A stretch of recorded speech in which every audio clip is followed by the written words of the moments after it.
There it goes. And I'll wait for that to power up and start the music and do the posts. So maybe about 30 seconds here.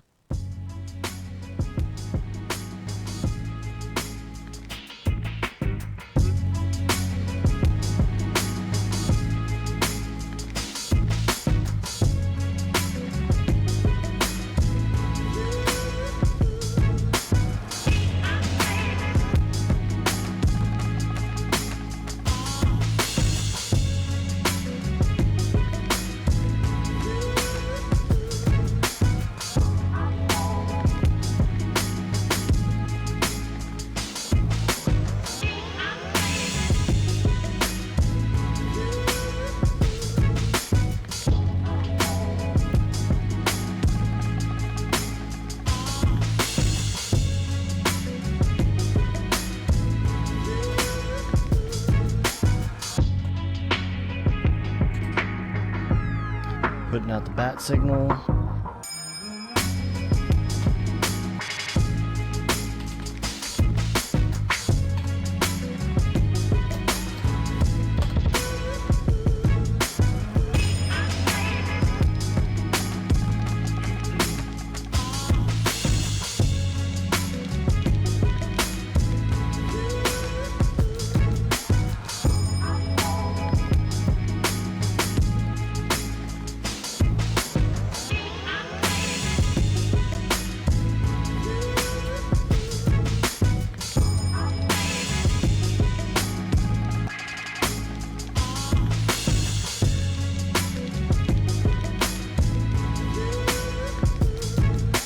Facebook.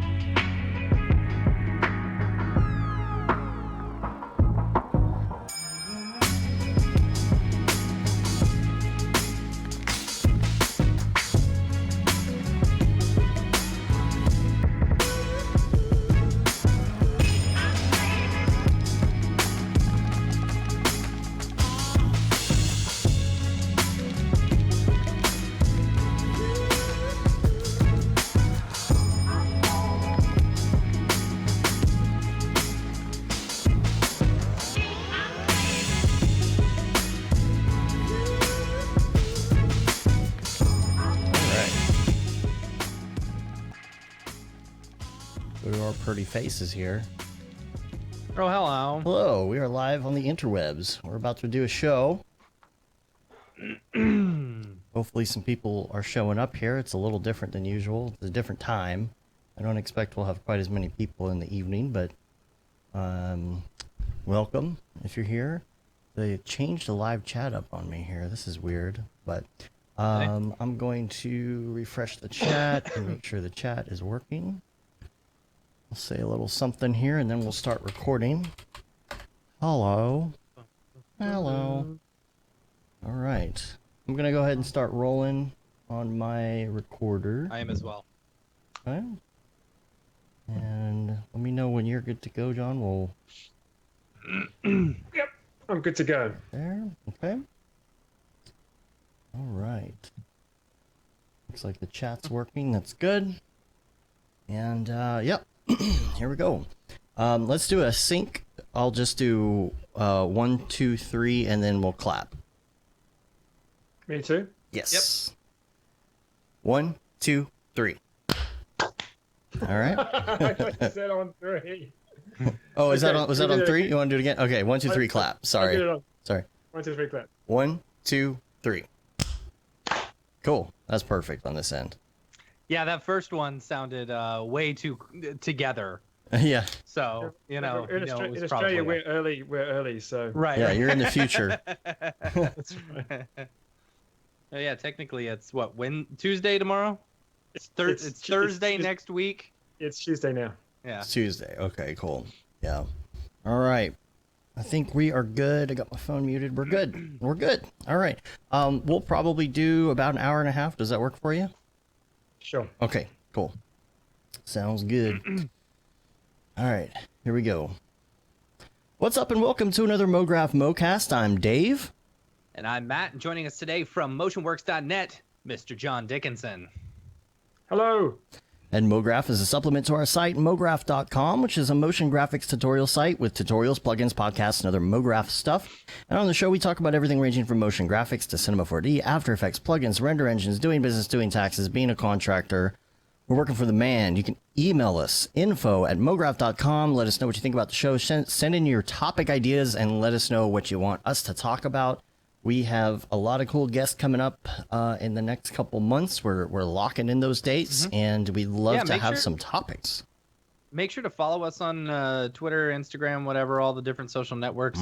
So if you see someone coming up who you are curious or have a question about, you can shoot them your own personal question. And you can always see that lineup. It's mograph.com/schedule. Not everybody is on there at the moment. I have to plan some more social medias here pretty soon, but you will see it coming up pretty soon. And I'll kind of give the list, the rundown at the end of the show. This week, as far as week wrap up, we don't have as much stuff as last week, thank goodness. I would like to just brag on my daughter who got best of show for her Pinewood Derby car. Well done. All the hard work we spent trying to figure out how to get LEDs in it so it had like lighting ground effects and stuff like that, That's funny. And the other thing I had here to note was how incredibly cheap 4K TVs are now. Oh my goodness. Yeah. Wow. Yeah, it's awesome. Yeah, like these $200 TVs that are just 50-something inches. It's nuts. I remember like 10 years ago, we got our first, it was my first ever flat screen TV or whatever. It was 720p. I was just like, wow. I never thought I'd see the day in which I owned a flat screen TV, and now it's like I have one in every room in my house. And now you just pick one up at the convenience store. Cheap, right? Let's go to the gas station and buy a new TV real quick. Yep. But a couple other quick things. I did notice that the Sonic movie has been announced and like the new trailers out, and wow, it looks fantastic. And here's the thing: for every single person who complained about the way Sonic looked during that first trailer, you are now forced to go see the movie. Yes. If you don't see the movie and you complained, you're a terrible person. You're a terrible person. That's true. I will go see the movie now because I complained as well, and now they fixed it. I think he looks great. I think the movie still looks stupid, but I'll go see it with my kid. Well, Why not? I mean, they listened to the audience, right? Or to the potential audience, at least, I guess. So good on them. And then I would also like to add that I tried and failed to use content-aware fill on After Effects.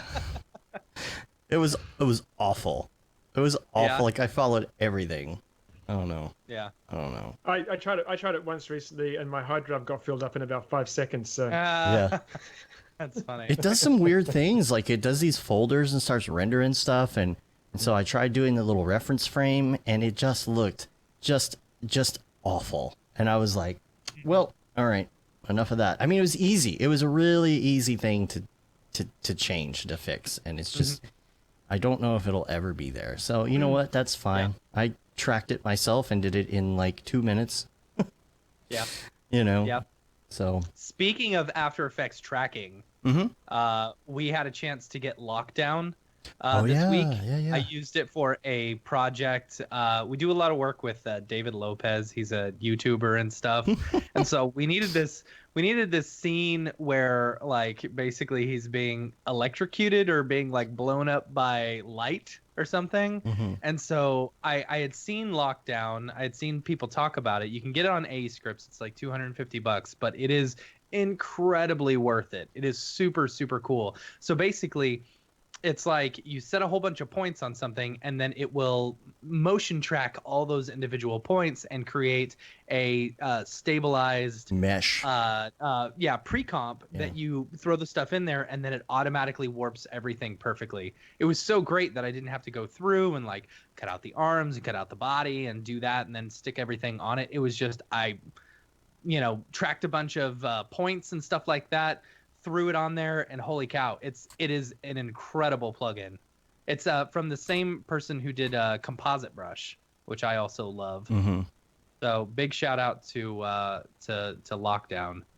Check it out on AE Scripts. It's fantastic. It is really cool and it's really solid. The only thing that the only reason it didn't work for me when I was doing that track thing is because things were going off the screen, so it was getting confused. Yeah.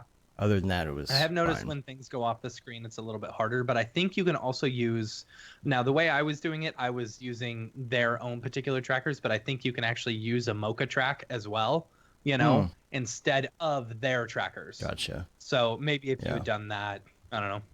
I downloaded another plugin last night. It's the retro, what is it called? Retro something or other. It's the one where it makes it look like a Sega Genesis game with the retro dither is what it's called, I think. Together? Yeah. Somebody was telling us about it on the show, and I was working on something. I needed it to look kind of. Oh, right. Yeah. I So- remember them talking about this. Yeah, it looks cool. Yeah. It looks super cool. I'm having issues though. Like you Are you? like open it up and you get a black screen, and every couple frames work and some don't. Maybe it's just something That's about my weird. system. I don't know why. That was in 2019 and 2020 that it had that issue, and now I can't click the little register button anymore. I thought maybe, like, I feel like something happened in the registration process with the Okay. removing the watermark, and I cannot. Yeah. How do you uninstall a plugin to where you can register it again? I don't know. think I I think know. you just I take it out and then I did. redo I it, couldn't right? re-register, so I think that's kind of where I'm stuck at. But I'll keep you updated. weird. Last thing on the week wrap up: the 3D Design Plus Motion Tour is almost Yes. over. It's almost over. Almost. We've got Denver tomorrow. Man, Denver's going to be insane. Yeah, it's gonna be a There's blast. going to be so many people out there. If you are in the I'm glad we put together this last minute party right. that people threw us into. Yeah, it was sold out last week, but EJ added 25 more tickets to it, I believe. So Are they sold out? I don't know. I was gonna go on and check. Let me see if I can figure that out. But it's going to be okay. So 3D motion tour during the day, and then in the evening we're gonna do this little meetup deal, and it is gonna be at 6:30. Mm-hmm. So yeah, we'll see. We had 110 people registered, added 25 more. Jeez. Yeah. So That's insane. yeah, we'll see if it sells out or not. I can't find the dang link right now, but I'll look it up and see. All right. Let's see. Yeah, I can't find it in here. Anyway, that'll be fun. Come join us and EJ and the Aryevs, David Aryev and Chelsea Beeple and Nick Campbell. Nick Campbell. Lauren Is Chad going? Kotlowski, Yeah. Chad. I don't know if Chad's going. Ryan Talbot. Matthias. I think Paul Babb's going to be there. Yeah. It's like the Magnificent Seven, isn't it? Yeah, it is. It's gonna It be really fun. is. It's gonna be yeah. We're flying in super early. Like we're leaving at Yeah, but that's 6 the way a.m. to do it, man. I'll Yeah. tell you what. When I went up to Portland to check out the new Camp Mograph, I had late flights each night, Mhm. and I hated it. I could not sleep on those late flights. I'll tell you, first thing in the morning, like 6 a.m., like you wake up at 3:30 in the morning to get to the airport, for your flight, and then just sleep the entire way. That's the way to do Yeah. it. Well, it's going to be a long day, that's for sure. And then we're coming back the next day. Yeah. So join us Yeah, there but not if you're in Sunday. Colorado, and make Mhm. sure that you check out if you can make the DC or Miami 3D Design Plus Motion Tour. DC is on the 2nd of December, and then Miami is December 6th. And yeah, and also we don't have all the details yet. We are planning a late January, early February event. It's going to be like 2 events in one for 2 different days. More info on that Yeah. to come, but it will give you a reason to fly to Dallas and come hang out. So, Yeah. Why not? Let's why make not? another party. All But, parties. Did I mention yeah. that thing you said that we What? we're on Skype every day, so I sat down and called you on Skype, and you're like, man, we got to stop planning parties and start making money. I know, yeah, it's like every event that we do, we put together some sort of party or something, and it's like, Yeah, can we just not do a party we're known for as the one party event guys. and just actually like enjoy it? Yeah, which is dumb. I don't want to be the party guys. Yeah, we didn't have to Like- do much for this party. It was just, here's a bar we're going to. It's not really a big Yeah. deal this time around. It's not a. Yeah, really, EJ did all the work. Yeah, he did. This is fine. I just made the poster. So Right. yeah. Anyway, let's go talk about. Let's get to the meat of the show. Let's talk about some motion graphics and things. I'm gonna start out with Ravcock. What's your Hold flavor? on. Real quick, before we jump into that, I do want to say, for those who went to Camp Mograph, Oh yes, yes. this year, make sure and check your email, in 2 days. All right. In 2 days? Yeah, on the 20th. Or you're gonna send that Yeah. on the 20th? Yeah, Okay. I'm sending it on the 20th. Okay, gotcha. Yeah. So, anyway, check it out. You'll got it. You'll have an email. I'm not sure Yeah. if we talked about it or not, but Camp Mograph, We did. 2020. We did. Okay. But yeah, whatever. go ahead and give the. It's in Portland, Oregon. Super pumped about it. Yeah. Sponsors? We got a bunch of really great sponsors. Not everyone signed their contracts yet, so Oh. I'll hold off on that for Okay. right now. Okay, cool.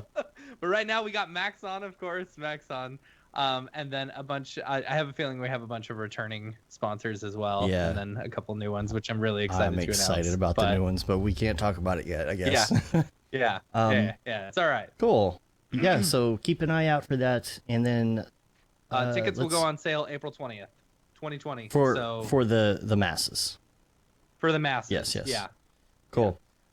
Let's go back to Ravcock. What's your flavor? What's your flavor? Now, I guess first question, John, I'm going to ask you is what render engine do you prefer? Well, I use Redshift, Yeah. but I was very late to using render engines. I was about to jump onto Octane, and Brett Morris had talked a lot about Octane, Mhm. and this was what Redshift was announced on Cinema 4D 2 years ago. Yeah. And I switched to PC about 3 years ago, Mhm. and I knew that I wanted to, get a few GPUs and get third-party renderer for Cinema 4D, and Octane was the one that was being really talked about, so about around 3 years ago. But then Redshift was announced, and people like Chad were testing it, and I really trust those guys' opinions, and they were saying how good it was. So I just leapfrogged Octane and went straight to Redshift, and Yeah. it's been great. People have more than one render engine on their machine. I haven't Yeah. had to. Luckily, the clients that I'm working for switched to Redshift. So Yeah. so if I had to put another one on, I would if there was some good work involved in it. Some payable jobs. But Redshift is everything that I need. Yeah. I've got to say, I remember watching your work into 3D. Like, you were a big After Effects guy for a really long time. And then you started getting into cinema, I think about the same time that the what was it? The Make It Look Great 11 came out with the big sculpting or modeling stuff. Yeah. And just Well, seeing the stuff that you were creating was like insanely good. Yeah, thanks. I appreciate that. I actually started using Cinema probably about 7 years ago. Okay. Sorry. No. But it goes back further than that, because when I first started in this industry, doing motion graphics and doing 3D, but they're different things. Mm-hmm. There was a few in the early 90s. There was a few plugins around, things like what was it called? There was Zaxworks, of course, Yeah. Yeah. Zaxworks. and I have had quite a long relationship with Zax. And we started back many years ago with Zaxworks, 3D Invigorator version 1.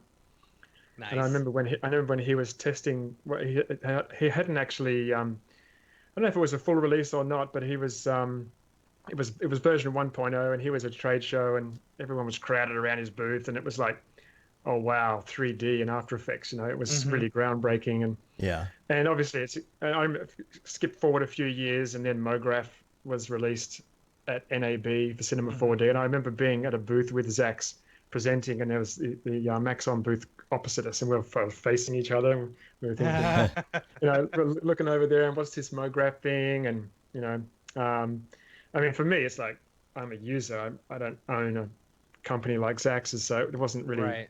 I didn't really feel the pressure or the competition, but you could tell that the competition was about to heat up, Mm-hmm. and so around that time 3D and Cinema 4D especially became an important part of being a Mograph artist, right? Mm-hmm. You Yeah. can't really be a Mograph artist these days if you don't understand 3D. Well, that wasn't the case back when I started. I Right. think, yeah, you're definitely true about that. Yeah. I started basically it was like, okay, I started in corporate, and I was doing editing with Avid. It was one of the very first. It was Avid Express. It was so expensive, a desktop system, Mm-hmm. and had heard about After Effects. This was version 3, and we got a copy of After Effects, and of course, I started to sort of sidetrack into After Effects because it was so interesting.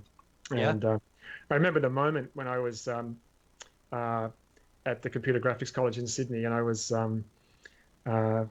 sitting in front of After Effects and thinking, "Damn, I could do this all day. This is so interesting. I love this stuff." And Mm-hmm. I started using it 22 years ago. Yeah. Wow. Maybe, Yeah. maybe more. 23 it's years funny. ago. Like, I was doing the math the other day, and I was like, wow, I've been in After Effects for 16 years. That's insane to me. Yeah. You know? Yeah. Jeez. But back at that time, I was also interested in 3D, and I was, Mm-hmm. I was looking at Infinity and Mm-hmm. a couple of other applications, and one of them was Macromedia's Extreme 3D. Okay. Oh, yeah. Extreme 3D. I don't remember that one. You're the No. only person that I think I have ever heard mention Infinity before, and like that was what I learned 3D on for the very first time. Like that has like a special place in my heart. Yeah, and they were slow and they were complicated. Oh yeah. But Extreme 3D was the first time I thought, man, this 3D stuff is really interesting. I remember that one of their promo videos had a lamp, and there was a ball rolling, and as the ball rolled, the lamp kind of went up and then followed the ball around, Mm-hmm. and illuminated the ball on a desk or whatever. And I thought, wow, that's so amazing. But at the time, I either went down the 3D road or I went down the motion graphics road, and I found that the motion graphics and After Effects was there was a lot more that I could do at that time. Mm-hmm. It would cover a lot more of the things that I needed to do. And it wasn't until skip forward that time when I started learning cinema when those two paths crossed. Mm-hmm. But I always knew right back from the time that I started using Extreme 3D that I had a fascination with modeling. Even though I hadn't done any modeling, I thought that looks really interesting. Yeah. It's something I'd really like to do. So one day I'd like to focus on that. And I started seriously sort of watching tutorials and practicing probably how many years ago now? Maybe 5 years ago. Mm-hmm. And I haven't stopped. So I've watched everything I could I watched everything I could that was available for cinema. Mm-hmm. And on YouTube, I started watching Maya tutorials and Max tutorials because I ran out of Cinema 4D tutorials. So did you jump into Maya or Max at all, or was I started on Maya before Cinema 4D. Really? I remember doing a tutorial and modeling some axe, like big sort of like Lord of the Rings. I think I've done that tutorial. Remember that tutorial? Yeah. I think it was a Maya training manual or something. I did it from. Okay. Yeah. But the funny thing is, I jumped into it, and the first thing I did was modeling. Mm-hmm. I mean, Maya is a massive program, but I was just interested in the modeling. Yeah. And because I figure if you can model something, that's like the most basic thing you can do in 3D. Of course, you can grab someone else's model, but if you're building your own stuff, right, it makes sense for me to be, if I'm using a 3D app, if I can, I mean, you can use it for a lot of things, particles, all kinds of things, but if there's not a polygon in there, if there's not something in there that you can build the rest of your world around, then you don't have anything. Yeah. I just love the idea of building my own stuff.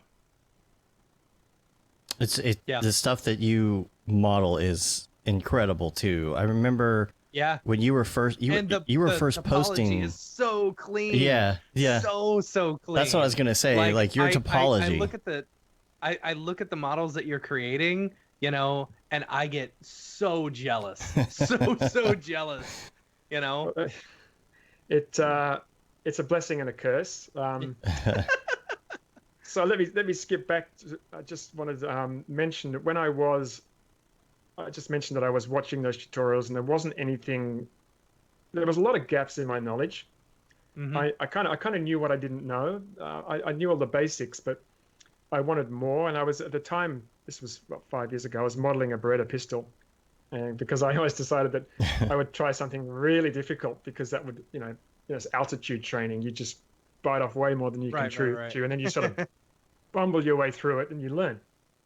And there was one particular little switch on the gun, and I just didn't know how to do it. I just didn't know how to approach it.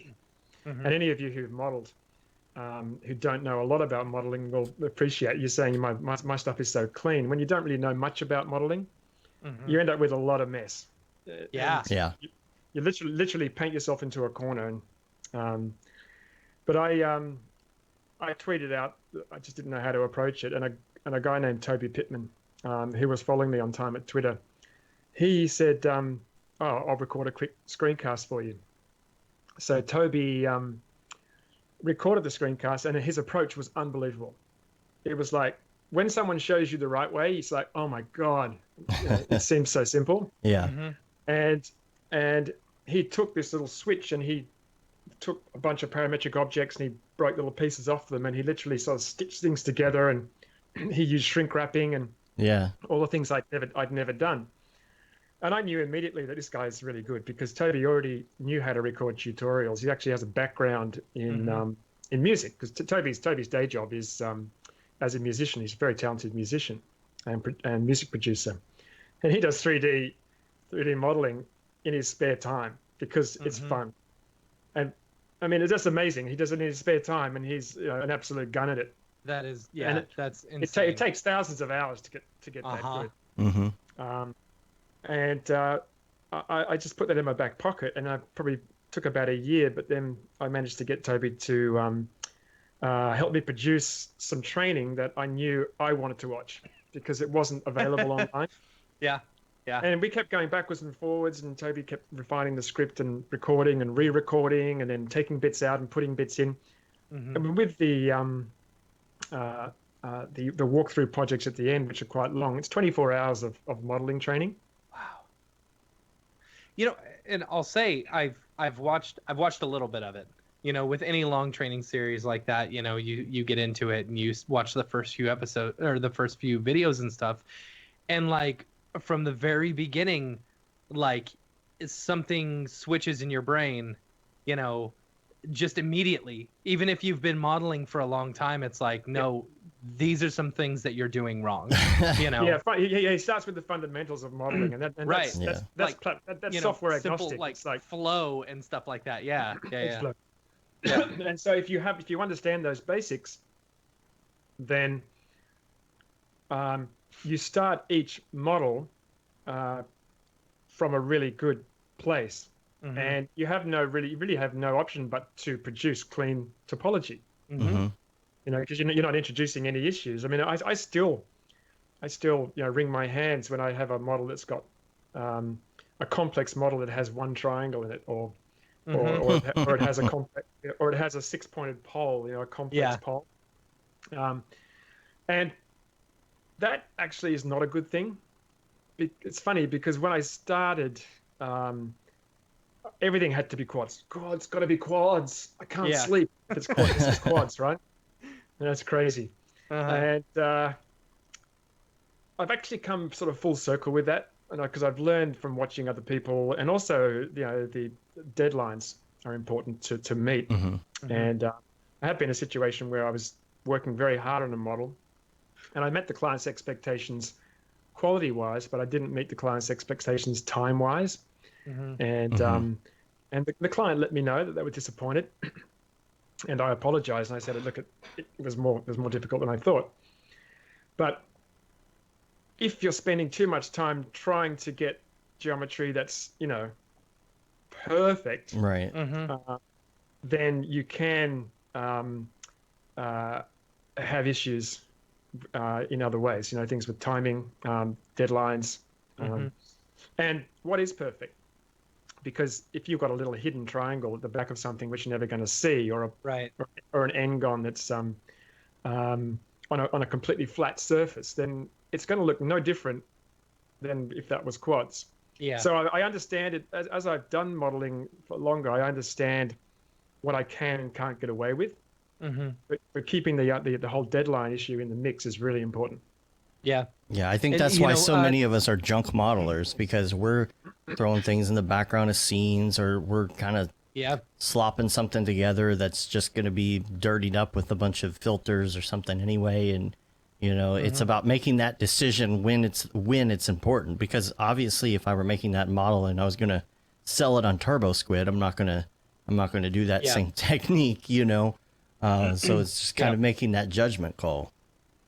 Yeah, But I decided that I wanted to be I decided that I wanted to be really, really good at a few areas in Cinema 4D. I can't. Uh-huh. Mm-hmm. I mean, some people are guns at everything, but it's very rare. I just decided that I really wanted to be really good at modeling, and that led to UVs and that led to texturing. Mm-hmm. So I actually now call myself. I used to call myself a motion graphics artist. I now officially, and I'm announcing here, I'm a 3D artist. That's what I do. Okay. Mostly, Good. is 3D art. So What do you use for what's your main application for UVing? I use Ryzen now. Ryzen Okay. UV. Yeah. I know you tried 3D coat for a little bit, right? And I still have it in a 3D coat compared to what you can do in body paint. 3D coat is, it's trying to do UVs in body paint. Yeah, you can, but why would you? Yeah. But doing something like 3D coat is way faster. But then I was introduced to Ryzen UV by Surge Step, and it's a much deeper UV application. But it also has such a terrific algorithm for unwrapping. So clean. Yeah, much better than 3D coat. So all you got to do is pick your seams, and then it basically does everything else. And it has the ability to allow you to pack more easily, and you can do multiple islands and UDIMs, and I don't do a lot of UVing on my I do a lot of personal projects. I'm always doing some personal project, but sometimes my personal projects can take 2 or 3 months. So I'll dip in and out of the Ryzen every couple of months, unless I'm doing stuff for clients. But I don't forget how to use it. It's really quite straightforward to use, and that's actually why I record a lot of tutorials, because when I learn how to do something, I'll record it. Yeah, same here. and even if nobody watches it, but of course people do, I can go back to it and remind myself how to do stuff. Yeah. That's so really, funny. my tutorials these days are all on YouTube, and it's more of it's a visual reference for me, so to go back and remember how I did stuff. And Wow, and Ryzen's actually really cheap. It's surprisingly inexpensive. And it's interesting because you say, some people might say, well, it'd be nice if you could do it all inside Cinema 4D. Well, of course it would be, but there's a little plugin for Cinema 4D for Ryzen where I can select an object, and I can click on that plugin, and it'll whip me across to Ryzen. I can unwrap, and then it'll drop it back into Cinema. That's amazing. that's nice. So it basically is the unwrapping tool that Cinema doesn't have. Yeah. And what I find myself doing with complex models is I like to have my textures actually quite a high resolution, which requires UDIMs, right? Which Cinema 4D doesn't understand. And I basically go through and I will unwrap each of my objects or each of my elements in my model. I can just click on it, go through, unwrap, bring it back, and just keep doing that process as I model things. And at the very end, I can take everything across this unwrapped to Ryzen, and I can lay it all out on multiple tiles. Take that across to Substance Painter, and then bring that across to Cinema 4D. And each of the islands is its own texture. And so you basically navigated that issue with UDIMs in Cinema 4D. And I've actually got that tutorial on the website and on YouTube, and how I worked out how to do that workflow. So it's a really, really amazing workflow. So I've got really, really high resolution textures, and I haven't had to use I don't even touch body paint. That's awesome. Is that the Cinema 4D to Ryzen UV to Substance? Yeah. That's Wow. right. It's Cool. a 3-part tutorial, right? Oh, it's a 2-part because I don't profess to always have the answers, and I Uh-huh. didn't. There was a few things that I didn't really know when I Mm-hmm. recorded the first part, so I'll just record another part and just Mm-hmm. update it. I'm basically when I'm recording tutorials is teaching what I've learned. Um, And um, I mean, that's all any of us do, you know? It's like, and that's the thing with when you're creating tutorials, if you figure out something super cool, you know, and you're like, oh, I haven't seen this be done before. I Gotta want to tell the teach other world. people how to do it. Yeah. Got Yeah. to tell everyone. I'm the first one to yeah, figure yeah, it out. Or if there's a You know? and you complex problem, like, and you Yeah. figure and you can't find anybody else who has answered that problem, you know that it's a good Mm-hmm. thing to put out in the universe. Mm-hmm. yeah. I mean, a good, perfect example is an issue with anisotropic radial textures in Substance Painter. Mm-hmm. That was added to Substance Painter a few versions back, maybe 4 or 5 versions back, and it looks great. It does proper anisotropic radial highlights, Mm-hmm. but it introduces a seam. Hmm. There's a visible seam in the exported textures, and Mm-hmm. I looked online, couldn't find any answers anywhere, um, and it was almost impossible to find anything about how to use radial textures. And I ended up finding out how I could do it, and I worked it out by deconstructing one of their presets. Mm. And I found that every time I exported it, this was for a client, I literally had everything was looking great. It was for a watch. It had anisotropic textures on it. On the dials and stuff, there was a radial Mm-hmm. anisotropic uh, normal, Yeah. and it looked great. But there was a big line across it. Hmm. There was a seam, Mm. and I contacted Substance. I contacted Allegorithmic, which is now Adobe, Mm-hmm.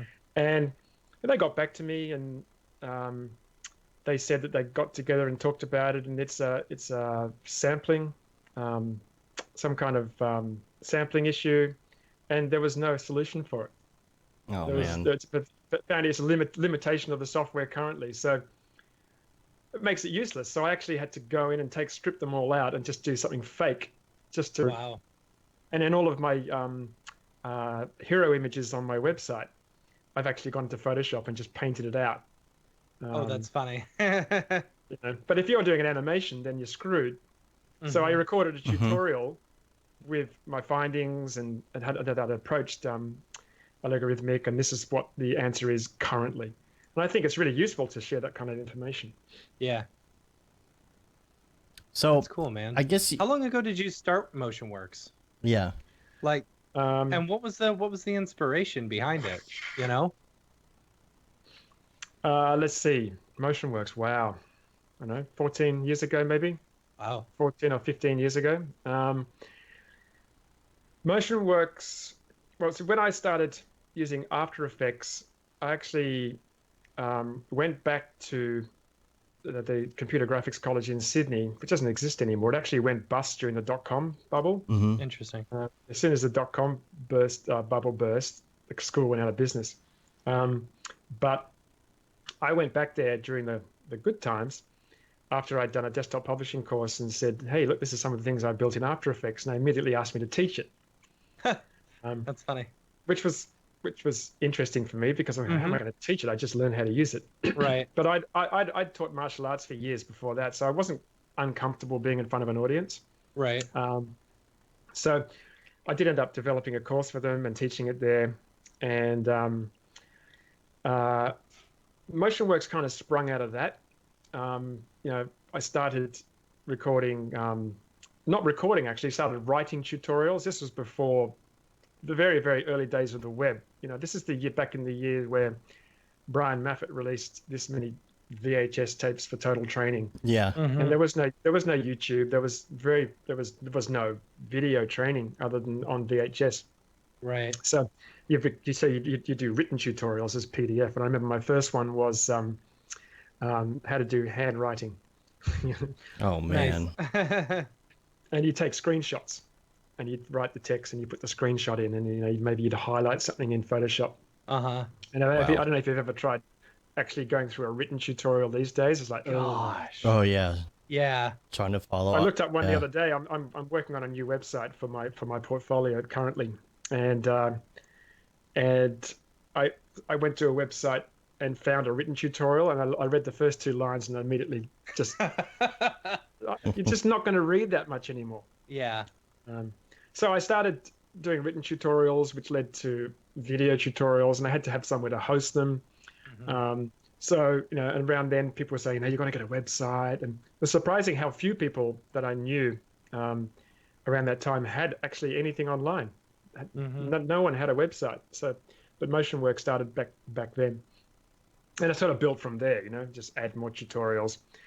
Funnily enough, though, these days I'm not really sure what MotionWorks is. I don't get a lot of time to spend on it, and as I've started to develop as a 3D artist, I've started focusing more specifically, as we're talking about, on 3D modeling, texturing, Mhm. and that's why I'm actually separating myself to some degree from MotionWorks and creating a new portfolio website, which is specifically focused on my work. Mm-hmm. Mhm. Because MotionWorks at the moment it's a shop, it's tutorials, it's Mhm. experiments, it's a whole bunch of things, and that's just me in my spare time. I don't have a team, Right. and as a freelancer, there's not a lot of time to focus on a website like that, especially when you've got Yeah. much bigger sites like Grayscale Gorilla and Video Copilot who've got Right. teams. So I'm not really sure what MotionWorks is at the moment. I'm not really sure what it's going to become. I've even considered, quietly just sort of phasing it out. Um, Interesting. and just focusing more on what I really want to do right now. I'd still do tutorials, but I'm actually shifting all of my tutorials across from Vimeo at the moment to um, YouTube. YouTube. Yeah. Yeah. And these Seems days I like find everyone's myself, doing that. I'm posting to YouTube, but I'm not even posting them on MotionWorks. Oh, really?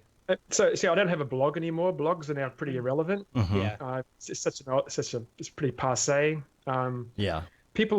I tend to go straight to YouTube. I don't find myself going to anywhere to look for tutorials, no specific website. I'm on YouTube looking for Yeah. tutorials. Yeah. So Yeah. MotionWorks is kind of, I think it's not necessarily an idea this time it's passed, but I'm still not sure currently what it's sort of going to turn into. It might end up being click on motionworks.net and get, switch through to johndickinson.net.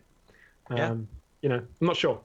Yeah, that's what we did on I think. our site, because before I would go in and I would do a separate blog post for every tutorial and all of that. Now it's designed in such a way to where if you wanted to find the stuff on our site, all it's doing is using the YouTube API and just pulling in the thumbnails on one page. Because, like you said, everybody's on YouTube, and we phased out Vimeo. It's just, it doesn't feel like the audience is there anymore. No, Vimeo is so expensive too. Yeah. It is.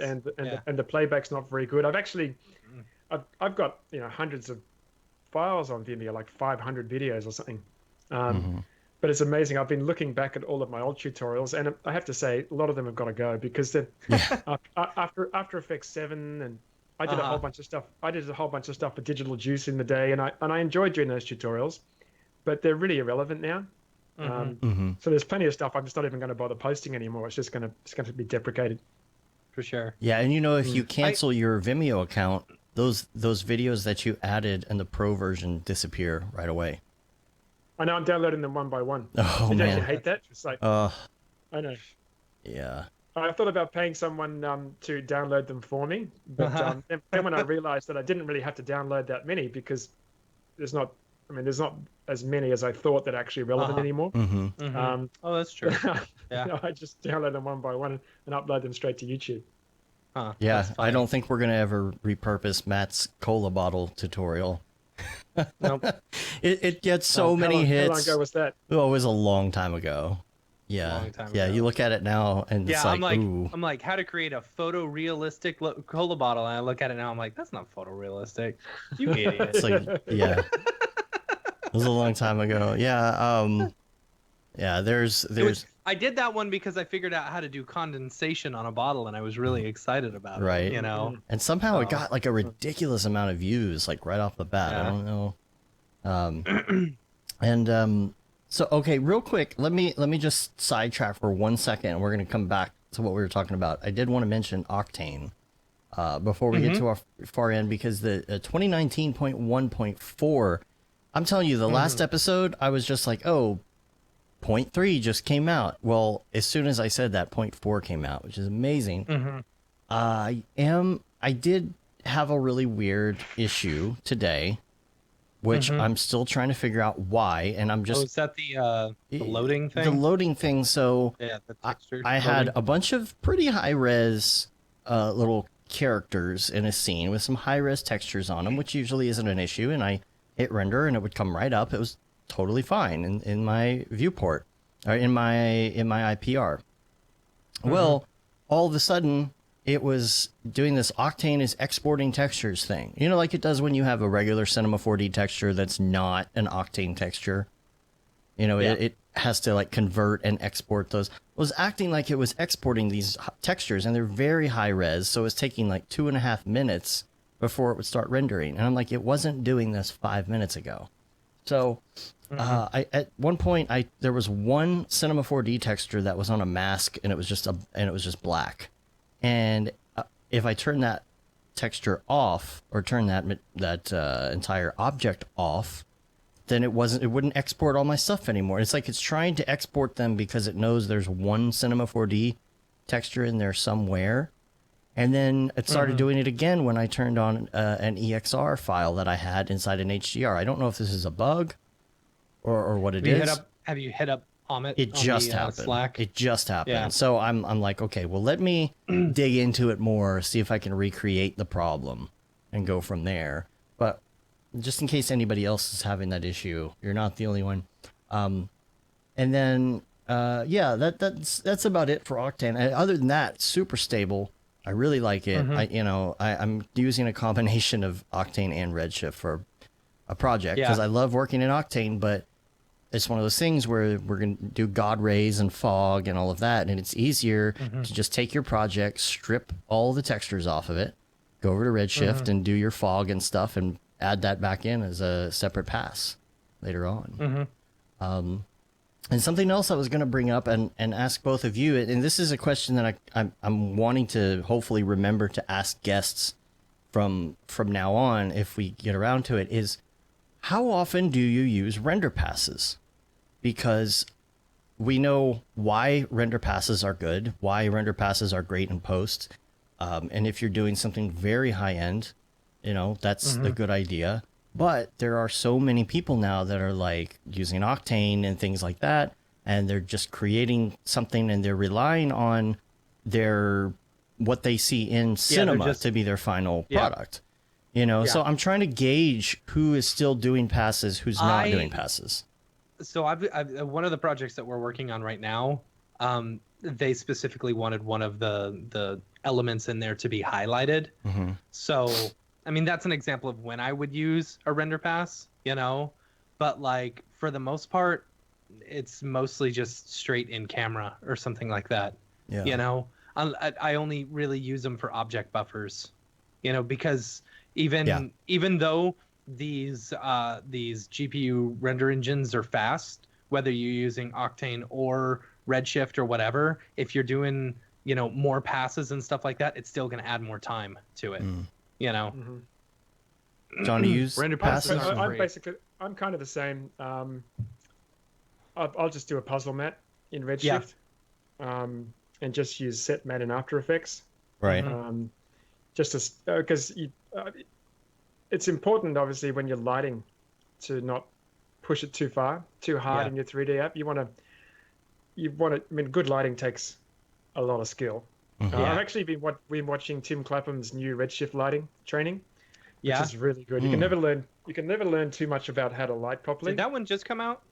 Just come out recently, and I watched the first tutorial from Tim, and it was just a kind of refresher for me. But I quickly took down notes about.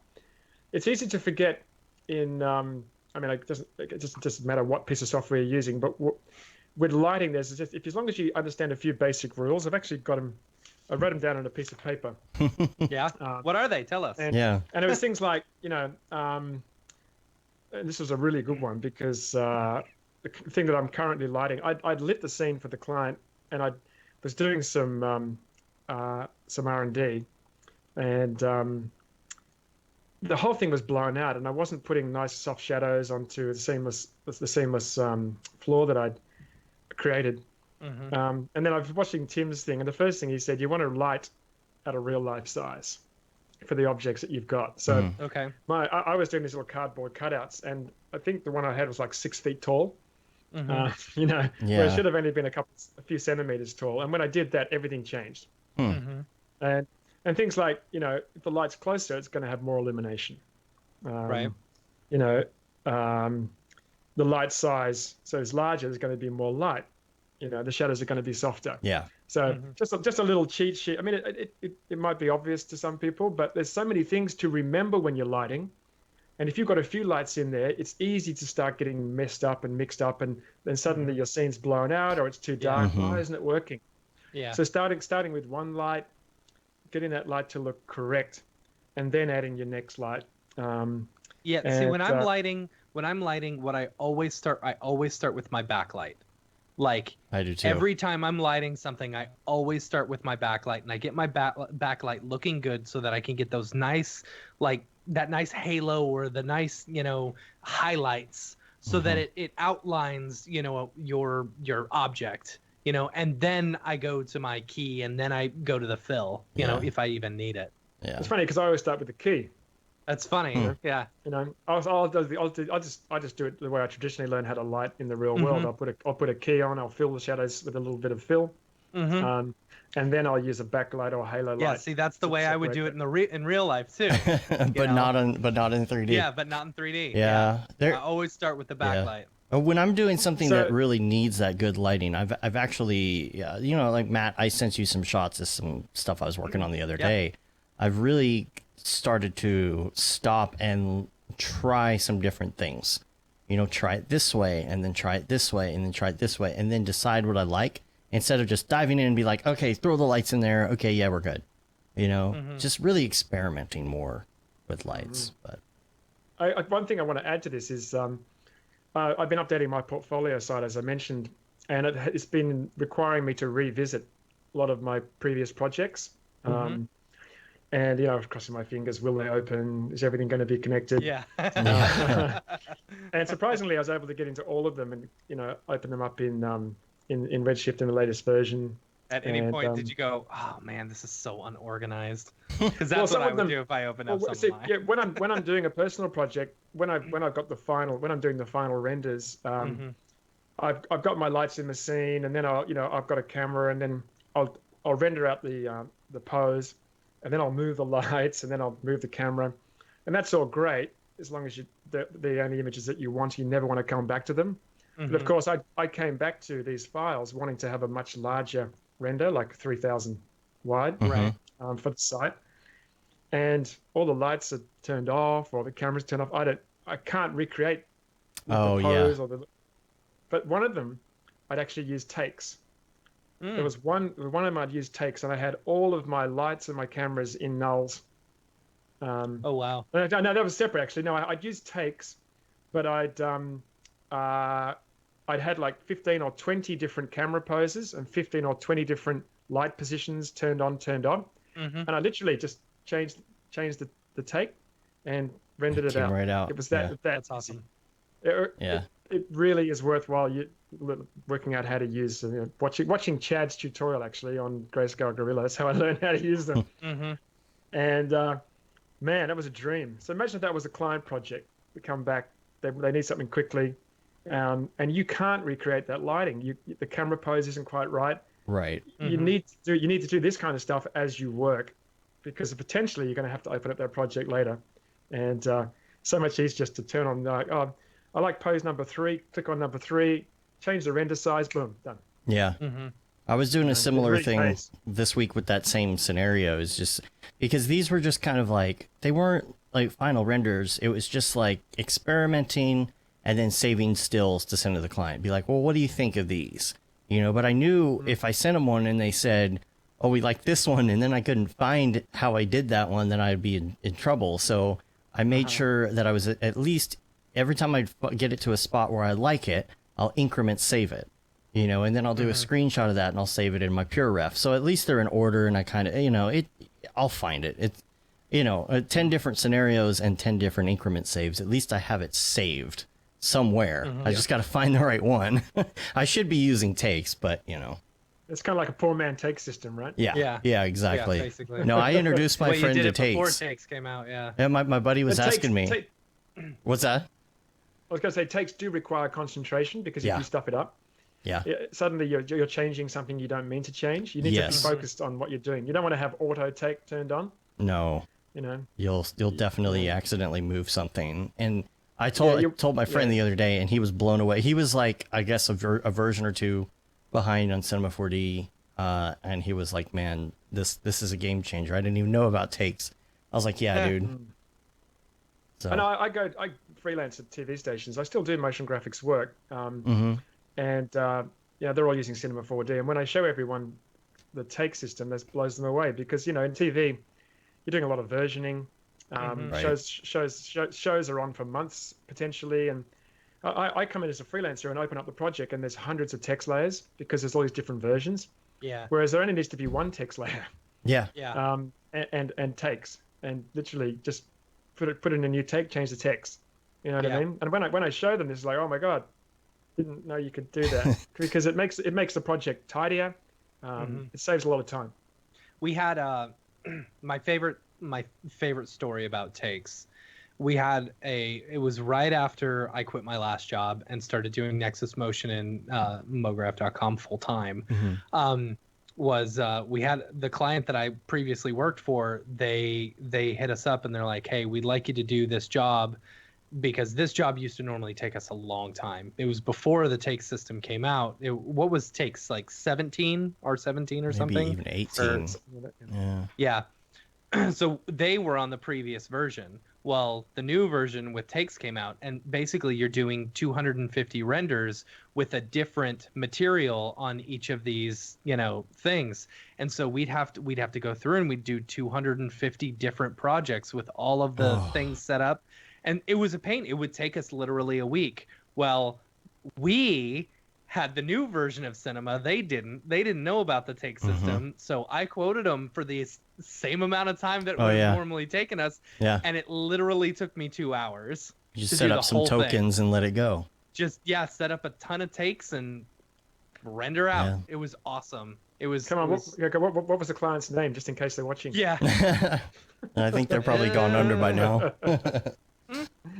This one's still around, up and huh? going. Oh, wow. Yeah, this one's still going. Wow. There's nothing worse than opening up a project. It doesn't matter if it's an After Effects project or a Cinema 4D project, and looking at it and everything's broken and your heart sinks. Yeah. Yeah. Yeah. And whether you're working from, I work from a home office, or whether you're working at your studio or at someone else's studio, how much time is it going to take me to work out how this is going to work? For sure. Am I going to be able to make it look like it did before? Yeah. All of those things are avoidable. Yeah. So if you're starting this new, make sure you stay organized. Yeah. Yeah, the only thing that I worry think about is the render engine updates, because sometimes from engine to engine, from version to version, you'll get little things that are different. Or if you did a project like, say, Octane 4, and now you're on 2019, it's like, okay, is it going to have like a slightly different gamma? Or, Yeah. it's the only thing I get worried about. I was good. I crossed multiple versions of Substance Painter and multiple versions of Redshift, and everything opened. And it all looked as expected. So the only thing was that I'd recently switched from Dropbox. So of course, because I work off Dropbox, all of my texts were linked back to Dropbox.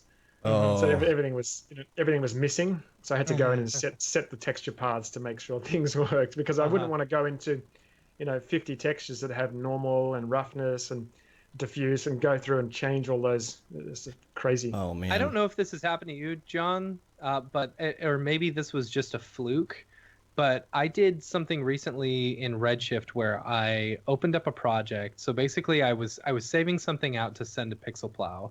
And so I localized all my files, and when I saved it with assets, it didn't bring in any of my files or my textures or anything, just the project. And then when I opened up the project, all of my textures, were unlinked. Like the pipes were disconnected on the nodes.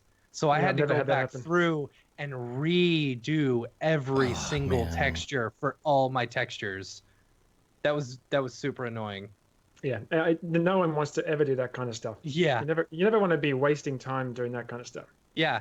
And when you've Yeah. got when you've got someone who doesn't make a very happy node tree, and it's all over the place, and you're like, well, which of these got connected where? And why are there Oh, extra things Yeah, here? you want happy trees. yeah, mine are Yeah, generally totally. pretty simple. I've seen some that, screenshots of some people's node trees, and they're just like, Yeah. my God, it's I want just to so say complicated. you talked about like keeping organized and stuff. I want to say Brett Morris has talked about this a lot, and I think he mentioned when y'all worked together, Yeah, we did. like Yeah, this was something that you pushed a lot on to him, and he kind of took that with him. I could be totally wrong here, but yeah. Well, it's been a while now. I mean, Brett's a force to be reckoned with now. I yeah, wouldn't he want to. is. I wouldn't want my memories, fading, and I wouldn't want to suggest that Brett wasn't organized. But back in the early days, when at Foxtel when we worked together, I was always sort of letting the team know that it was important that we stay organized, all for the same reasons we've just discussed. Mm-hmm. You know, Yeah. because friends leave friends tidy projects. Yeah. Yeah. You don't want Yeah, to, you don't want to Matt. be in a team, and you don't want to be in a team where swearing under your breath. Oh, I hate his projects; are always bloody Yeah. messy. Yeah. Just have a system. Everybody uses the same system, but then you get a freelancer and they throw a spanner in the wrench, a spanner in the works, right? Yeah. Because they, even if you say use this system or whatever, they'll just freestyle it, and they end up only there for a few days, and when they've gone, you've got to pick up that project again, and it's a mess. Yeah. I'm not poo-pooing freelancers. I mean, I'm a freelancer as well, but I mean, I go in now to these companies, and I kind of make a habit of when I pick up a project, cleaning it up and leaving it tidier than when I left. Mm-hmm. Yeah.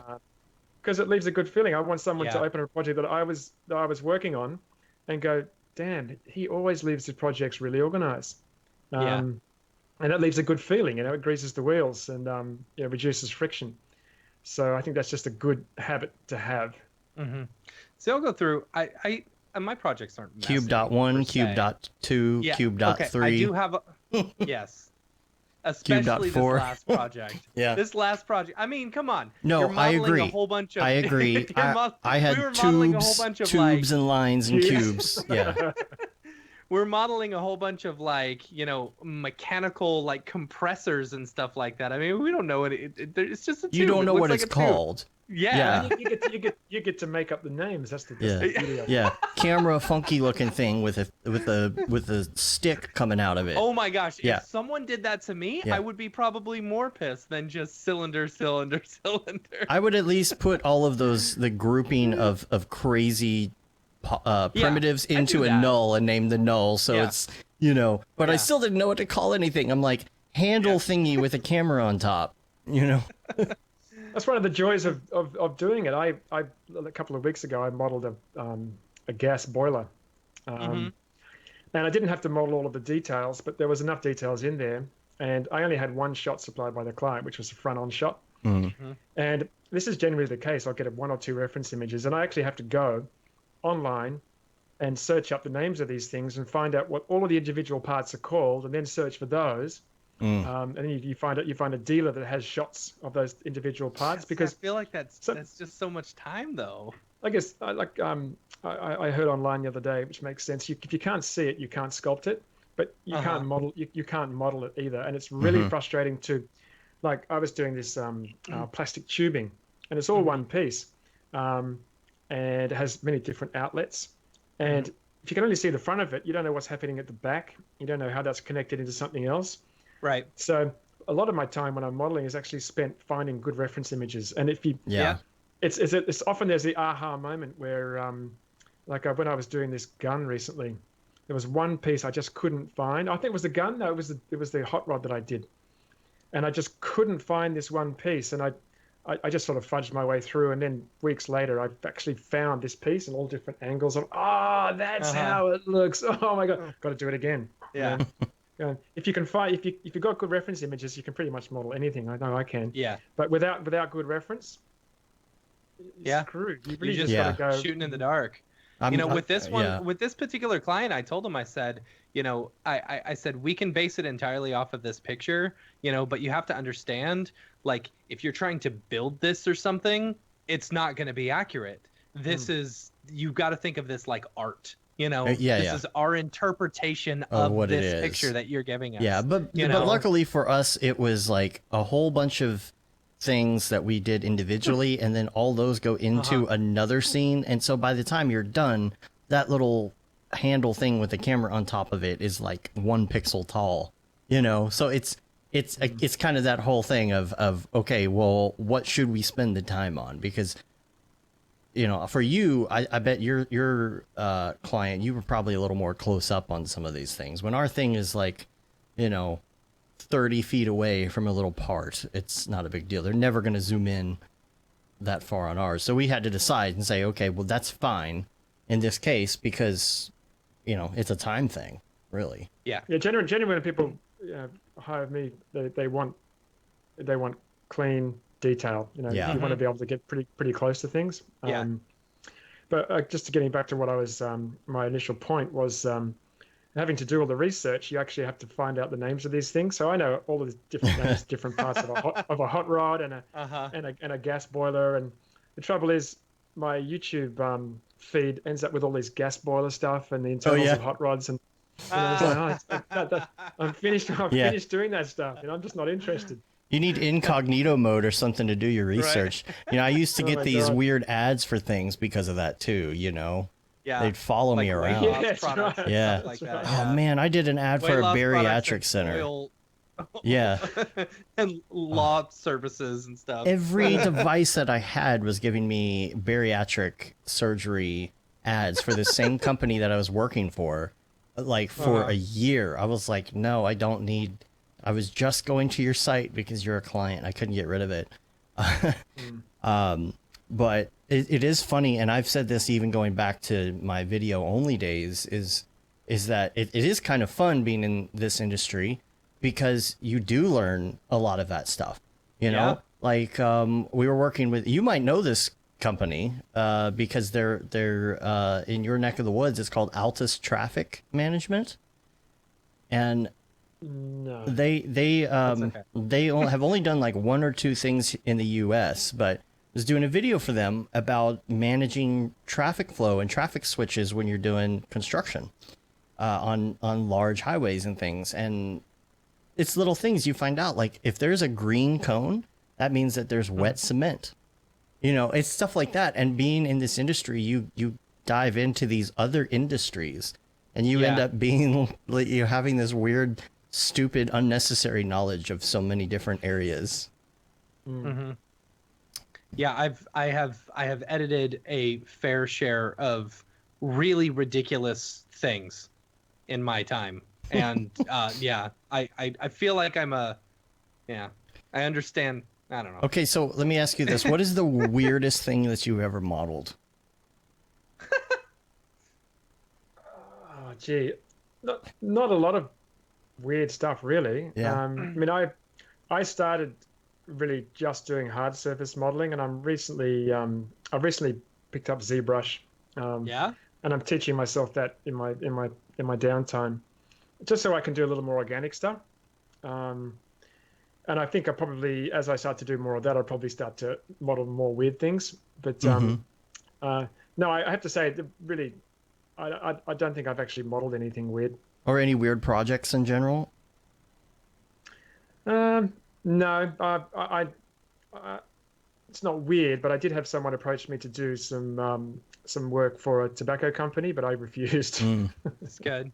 That's good. Yeah. But that's a different thing. Yeah. But no. I mean, not that I wouldn't model weird things. If I had to model sex toys or whatever.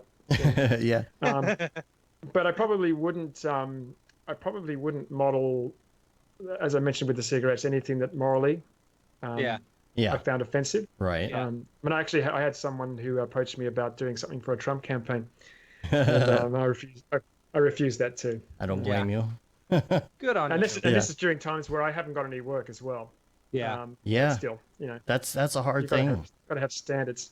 Yeah, in like 2003, somebody approached me and said they needed help on a project, a video project, and it was a couple that wanted to document their exploits. I'm like, no, dude, like that's not my thing.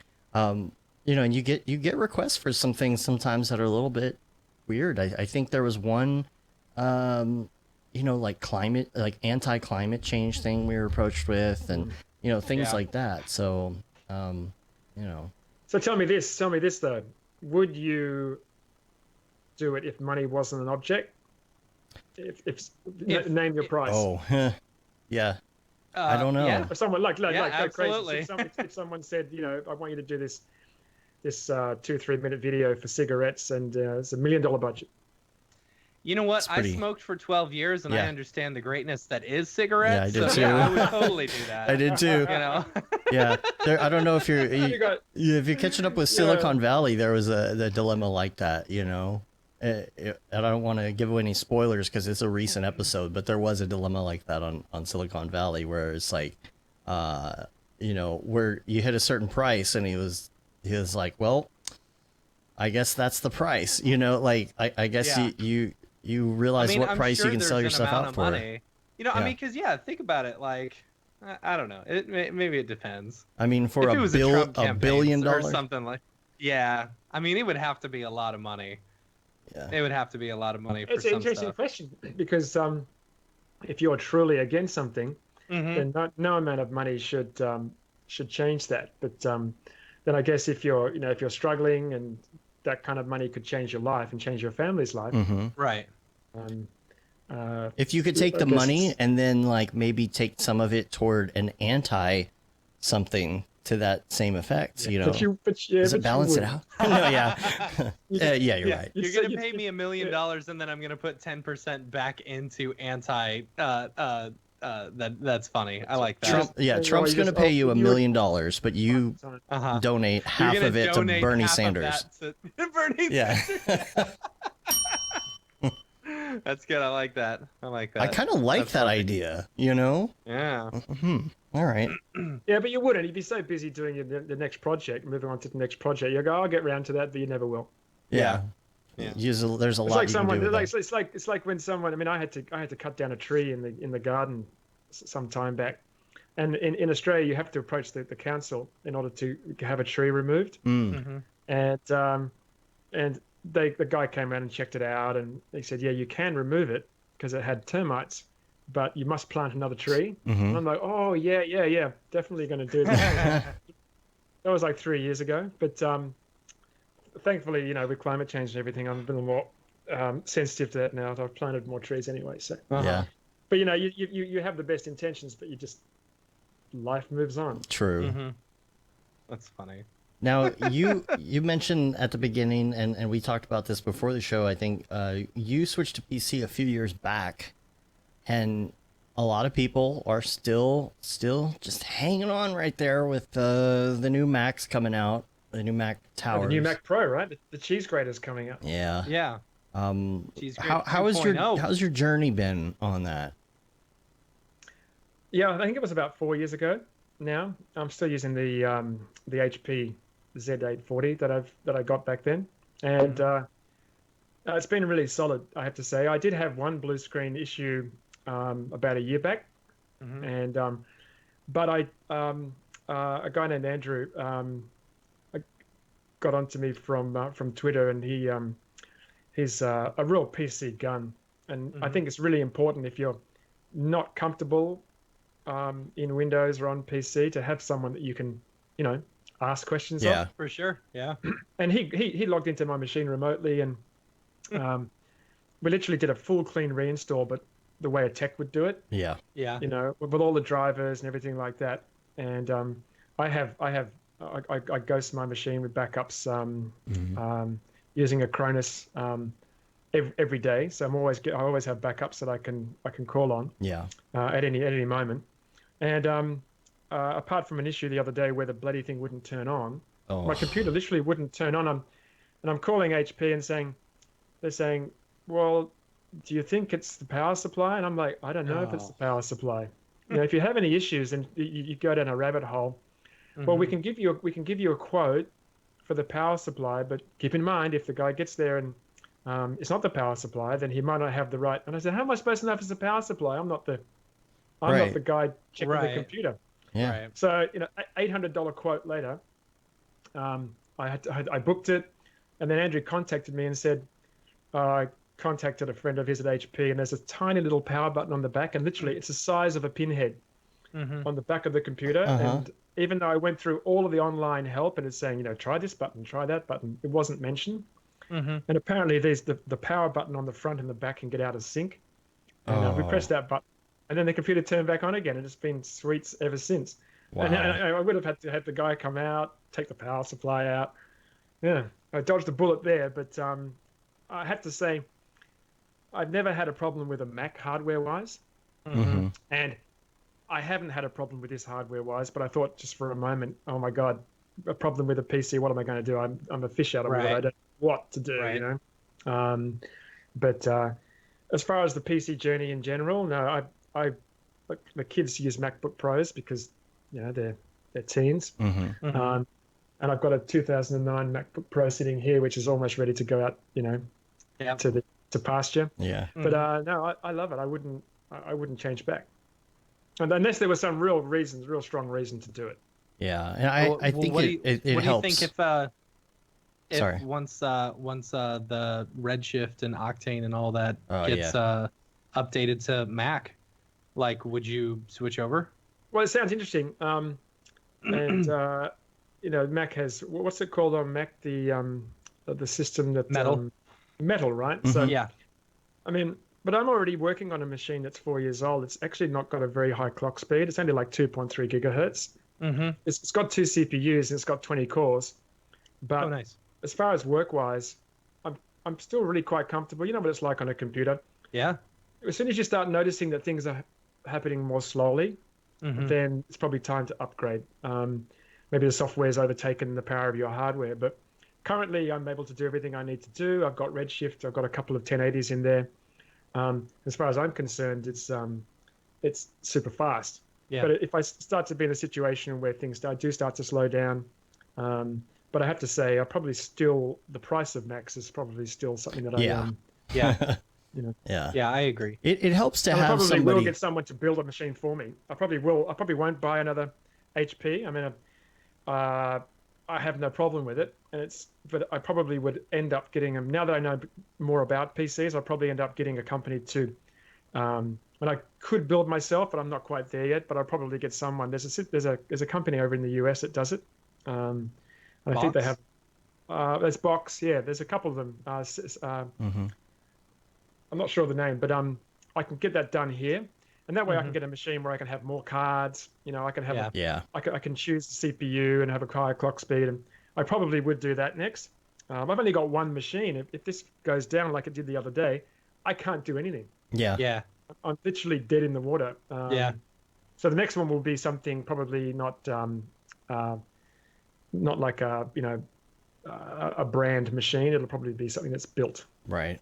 Yeah. Yeah. It's Cool. very nice to have somebody who knows how to do it. I feel like it's almost like this whole thing with people on Mac switching to PC is kind of an infectious thing because you have a friend who converts over to PC and then they show you and then you show somebody else, Mhm.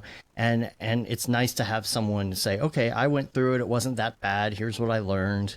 Here's how I Yeah. did the hardware. But it also helps, to if you do know somebody who will help you build one, rather than paying somebody to build it, Mhm. somebody who knows how to build it, they've built their own, they can help you do it, and you kind of do it together.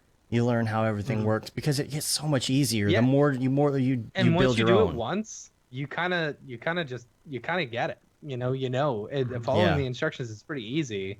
It's I've like built a a Lego couple kid. computers now. Yeah, it really is. Yeah. You know. It gets so much easier with the internet and things like that too, to be able to Mhm. look something up, figure something out. Mm.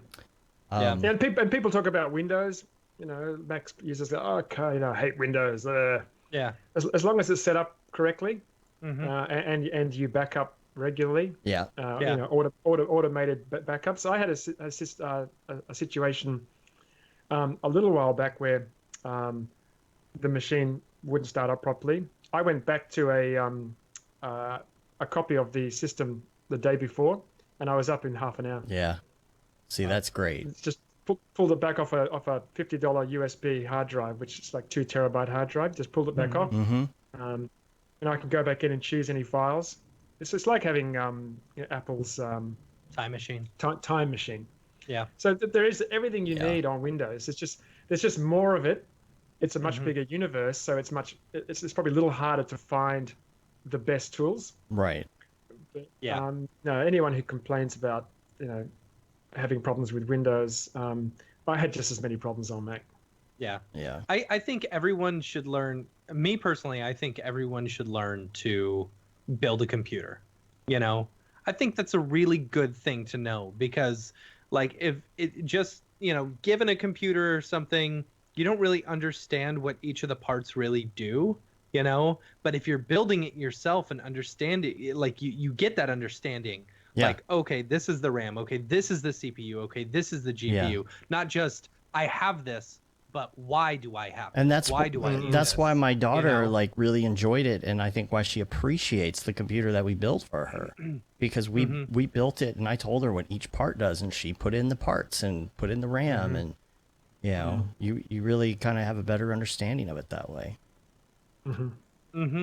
Something else that you mentioned when we were talking notes the other day is being relevant over 50.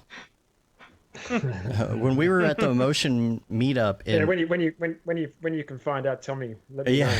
I'm keen to know. Well, I was talking about this, and I first heard the joke, I think, in what was that movie? The movie Primer, and he was talking about the engineering joke. What do they do with engineers over 40? They take them out back and shoot them. And there's this feeling like, and this may just be an old school way of thinking, but there's this whole feeling like the older I get, the harder it's going to be for me to keep up and learn things. And, where do I go from here? So I don't think it's necessarily true. I don't think anything's going to change. I feel like I'm still progressing in what I'm learning, but there's that How kind old are you of now? feeling. I'm 39, so. Okay, so Yeah. you haven't clicked over to 40 yet. Yeah, I'm so close, and I'm not liking that, but I got a couple weeks till 37. Okay, you guys are just youngsters. yeah. Yeah. But what do you do? What do you do to keep up? Yeah, it's I've probably found it a little more confronting this year than I have in previous years. I'm 54 in January. And this year I had literally 4 or 5 months where I didn't have any work. Wow. And that's a long time. But interestingly, we've got a quite closely knit community here. You guys know a lot of guys that I know, and when I say guys, I'm sorry, I mean ladies and men. Yes. People, and someone asked, is it just me or is it really quiet at the moment? And surprisingly, it was quite a long thread on Twitter, and it was people from all around the world saying it's much quieter than I'm used to. I think I remember. Liam that, mentioned that. I remember. I know Andrew Embry was on there, and it's just quieter than normal, and which is good. I think it's important to have a dialogue online, because we all tend, especially those of us who work alone, we tend to be in silos, and I think that was good for me to hear. You do, in my situation, when you are over 50, you do that does start to become part of the mix in your thought processes. Hey, I started in this industry in my early 20s, and I'm no less energetic now. I haven't really slowed down as far as learning and improving at what I do. If anything, I'm actually working harder now to be relevant. But you do start to wonder, when the phone doesn't ring, is it not ringing? Is it ringing because I'm too expensive?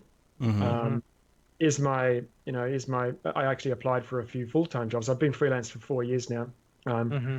and I applied for a few full-time jobs, and did never head back.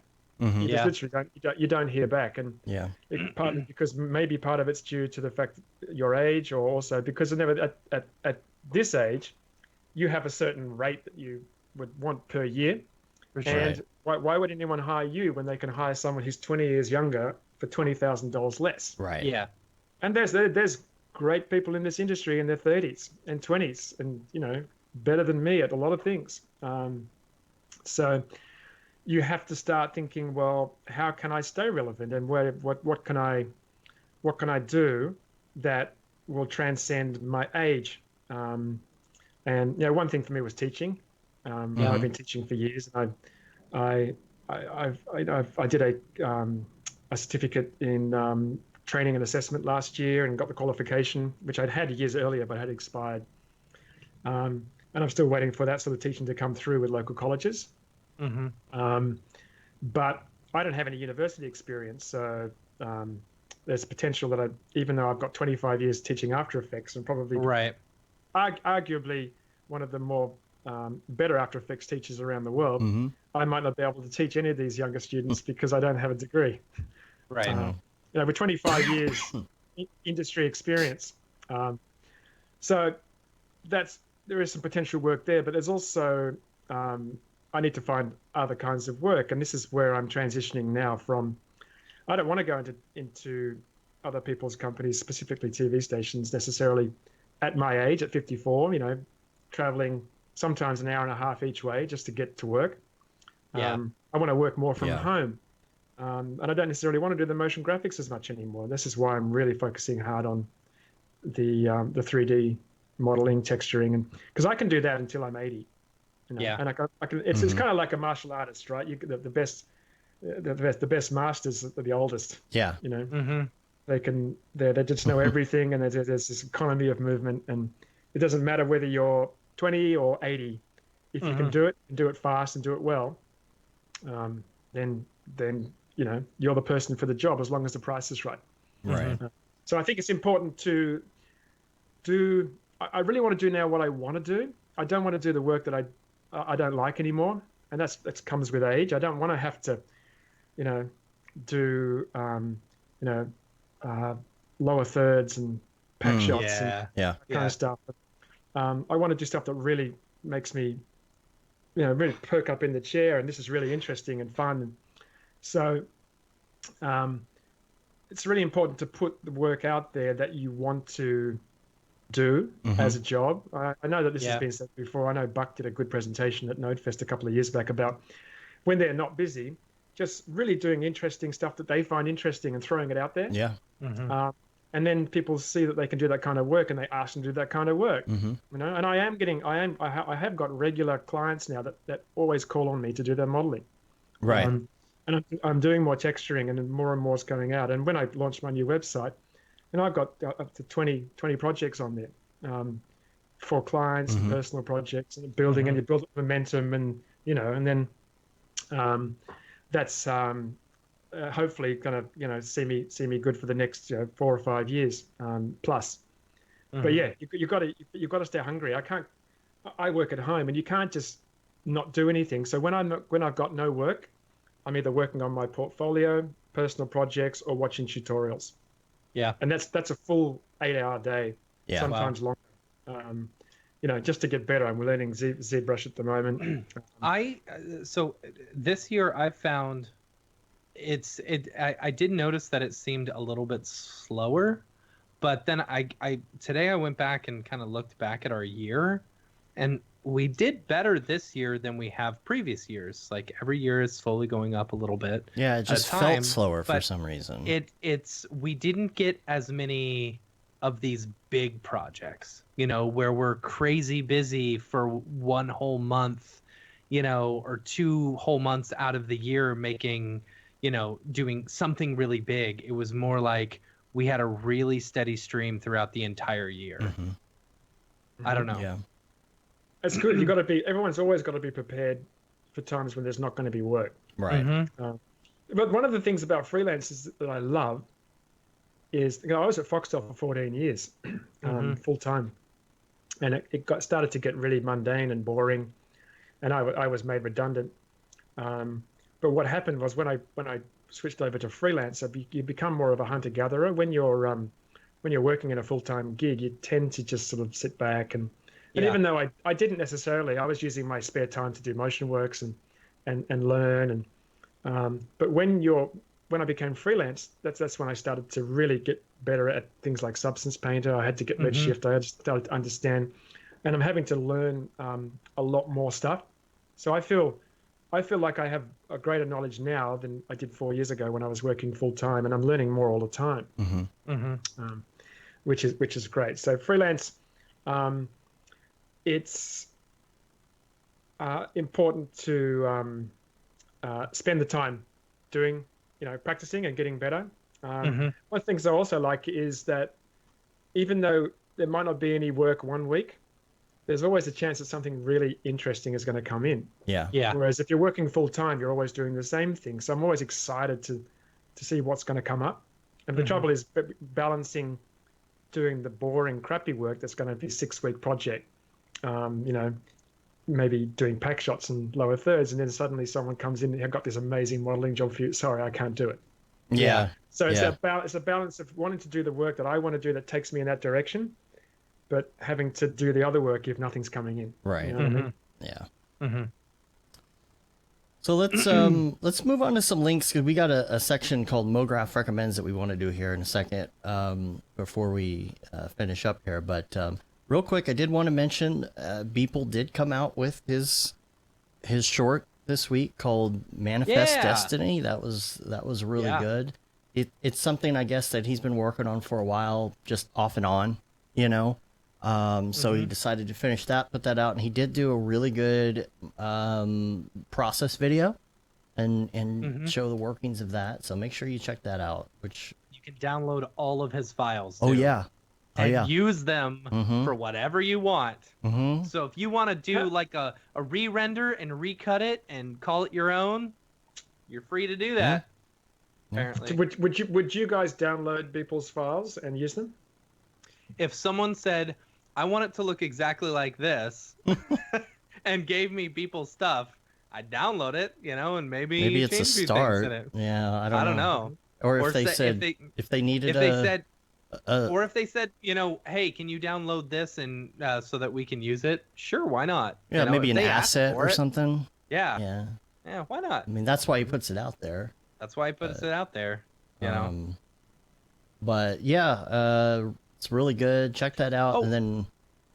Hold on, real quick, John. I was going to ask you this because when you were talking about, when we were the conversation just a second ago, are there a lot of meetups? Are you in Sydney or? I'm in Sydney. No, there's not a lot. No. What's that? I know there's Node. You didn't go to Node, right? I actually didn't this year because I've got work on.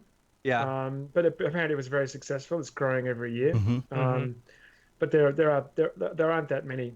That's one of the things about living in Australia. It's reasonably isolated. I know that if I was in the US, I'd probably be teaching full time at events. Yeah. Yeah, I'm sure. But yeah, it's reasonably limited here. But we're so connected online anyway. There's so much that you can learn.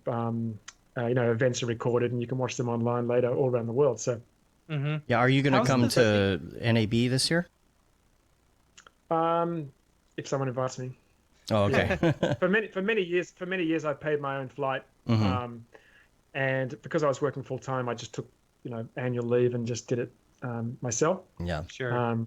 But these days, being a freelancer, it has to be weighed up with do I have any work on, and if I can get work there, if I'm presenting or that sort of thing, then maybe. But I never say no.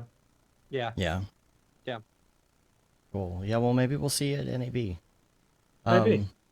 The other couple of links that I had real quick. Am I missing one here? Oh, this I just thought was interesting. It's kind of related to our area. This is a researcher who created an algorithm that removes water from underwater images. I saw that. Oh, yeah. I saw that. Yeah. Now, I don't know about. I didn't read the article. I'll start off saying that. I watched But the video. I will say that they had a color palette, or what are those called? The thing. Yes. Yeah, you know what I'm talking. The why do I The always color forget the name swatches, of yeah. it? I can't remember. Yeah. Not a lookup table. It's No, it's like the thing that has the swatches of colors. It's a you know. Right. oh man, I have one in the drawer forget here. what I it's don't called. remember what it's called. Yeah. Anyway, like they had one of those sitting there, and I would assume that if you had one, you'd be able to match the colors pretty well, right? It's also about taking the haze out of the water and Yeah. some other things. It's Yeah. I don't know. It's cool. Yeah. That's for sure. Other link that I had, and I want to say Phil Roberts, aka Raid Zero, posted something to this.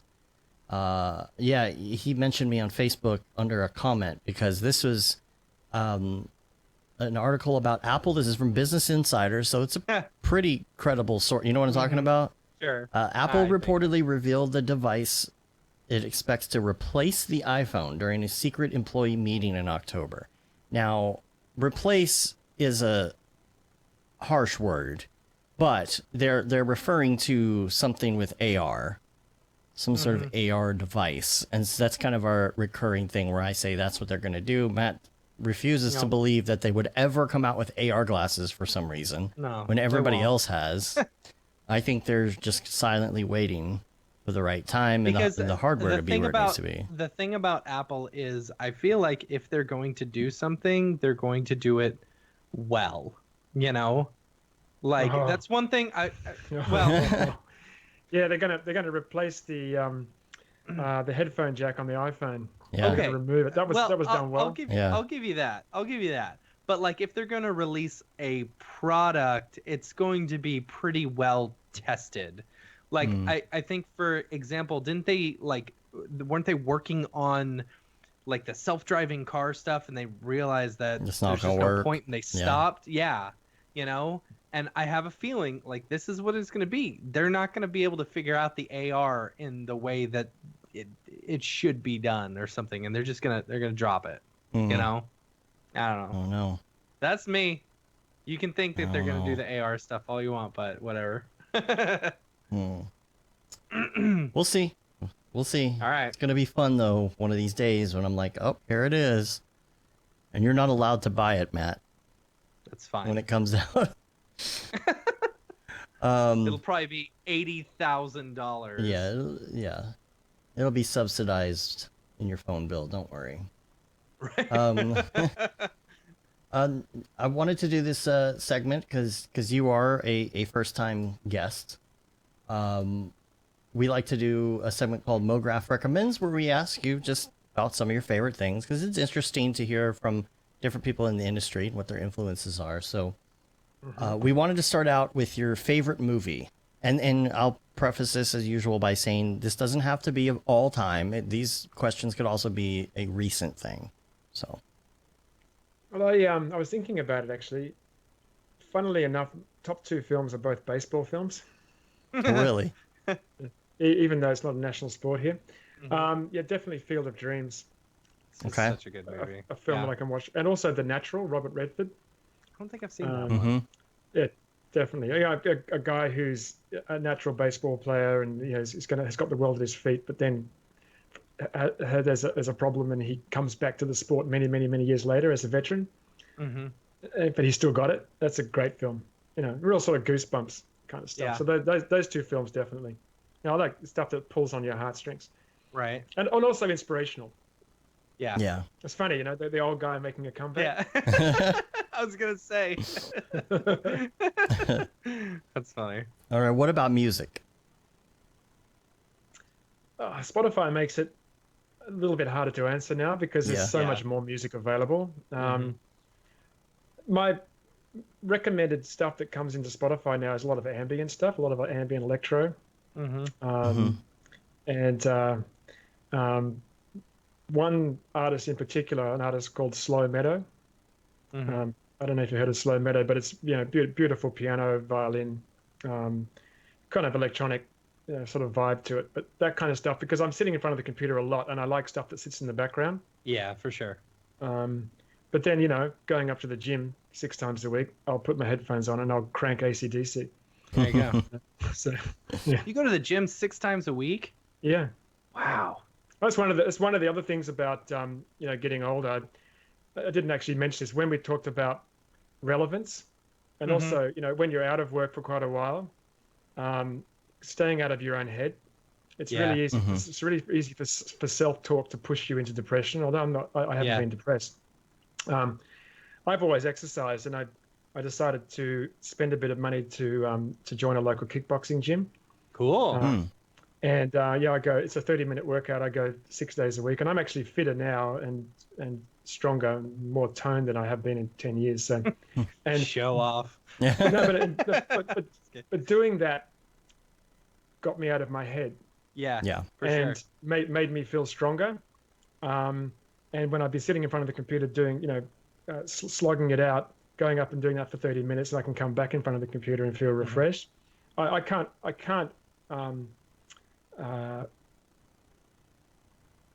Exercise is probably, you know, something we haven't talked about, and it's so important. Yeah. So important as you get older. You know, Yeah. to stay healthy and well and vibrant.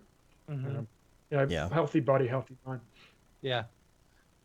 Did you say you've done some martial arts? Oh yeah, I did taekwondo as a kid, and then I did lived in Japan for a couple of years and did jiu-jitsu in Japan. Okay. Oh, This is nice. well before UFC, that kind of stuff. Uh-huh.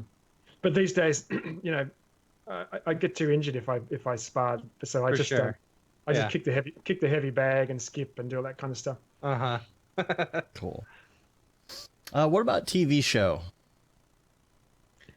At the moment, I'm watching Morning Wars on Morning Wars? Apple TV Oh Plus. yeah. Oh yeah? Yeah. How is it? Very, very good. Yeah. It's I told well you, if acted. Apple does something, they're gonna do it right. Tell you what, ensemble cast. Reese Witherspoon's amazing. Yeah. And also it's beautifully shot. Mm-hmm. It's beautifully edited. Another thing I also watched recently, which I was quite surprised about, was very well made, was Queer Eye on Netflix. Queer I've Eye heard good things about that. well, Yeah. Queer Eye in Japan. Oh. And you should watch that from an editing perspective, because these guys don't speak Japanese. Uh-huh. But it's edited in such a way that you always feel that they're having a direct conversation with the person they're talking to in Japan, even though the Japanese person's speaking Japanese and they're speaking English. So there's a translator behind the camera. You never see the translator. You never hear the translator, but it's edited so cleanly that you get a perfect conversation between the two of them. It's really well done. Like, That's I interesting. kept saying to my wife how good it is. I'll have to check that out too. I saw the I've been watching that other one on Apple TV Plus, the one about the if the space race never ended.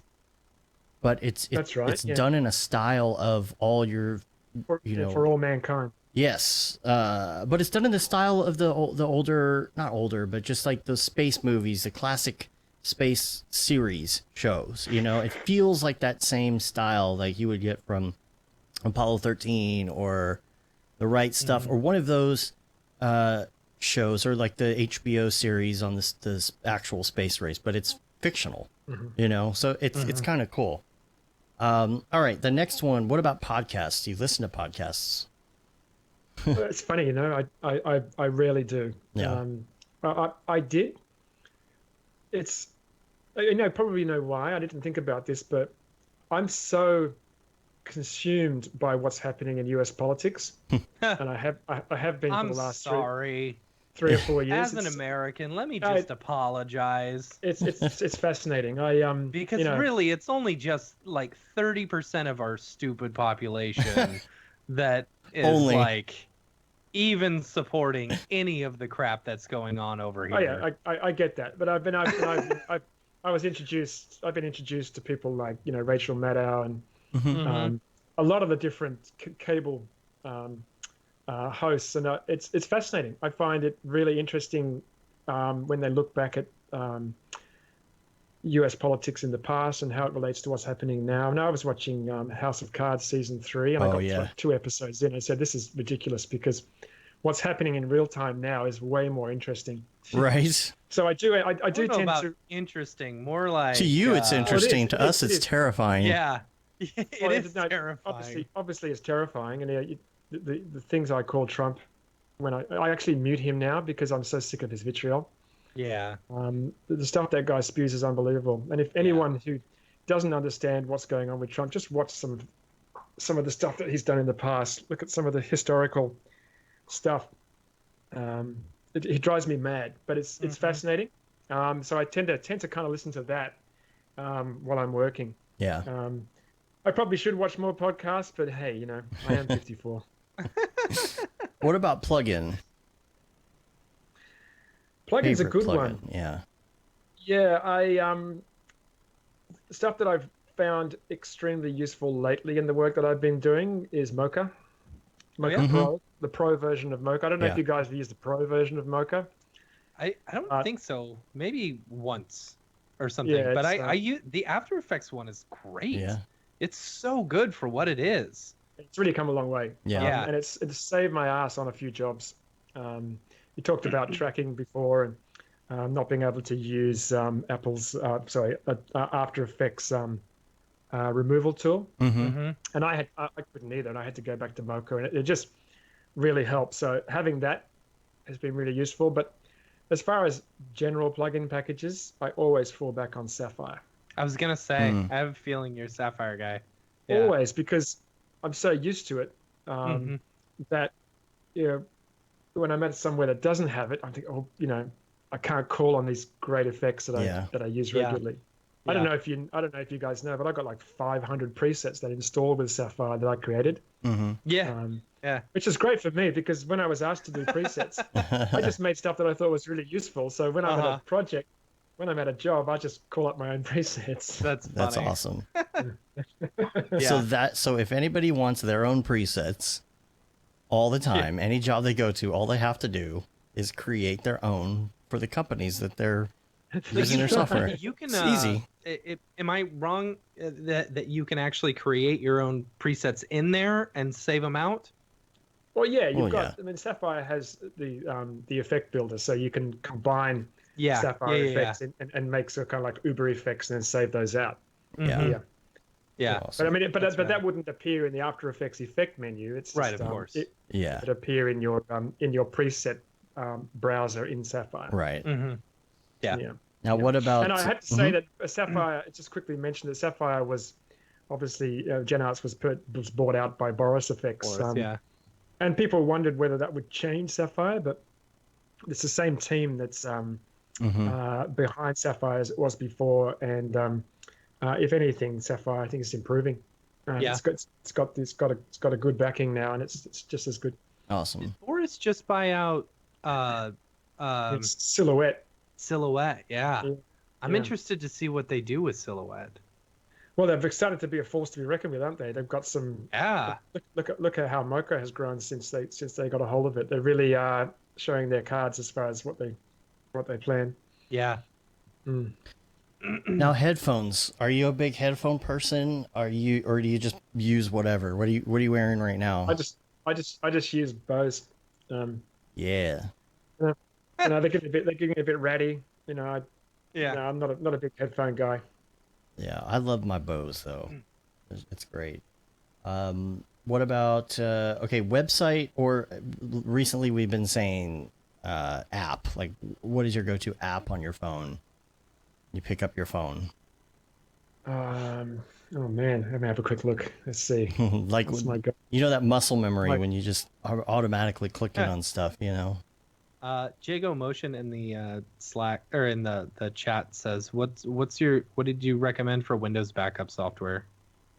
It's Acronis True Image. Oh, okay. Cool. Yeah, Acronis True Image. Yeah, I can't talk highly enough about that. I'll have to check that out too. Yeah. Yeah, listen, guys. I'm not a big on apps either. I just got a. That's iPhone. all right. this is a new iPhone, but I I had to get it because my son is needed a phone. So Mm-hmm. what we do is when Yeah. anyone needs a phone, I get the latest one. Then they, Yeah. So course. he got my wife's phone and she got my phone. It was a big shuffle. But to me, it's it's a brand new phone, but it's just a phone. Yeah, my daughter made sure she made it clear that Santa Claus is going to bring her an iPhone 11 Max this year for Christmas.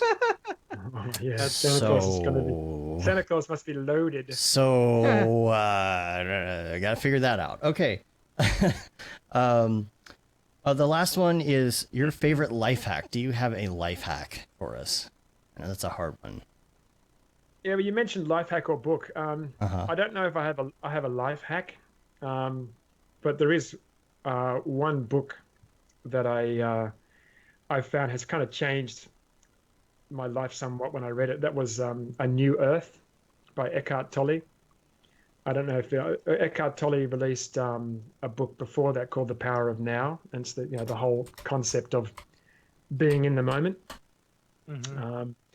And A New Earth was amazing because it, for the first time, helped me to understand that we talked about before, self-talk and Mm-hmm. being lost in self-talk, but it helped me to understand that I'm not that.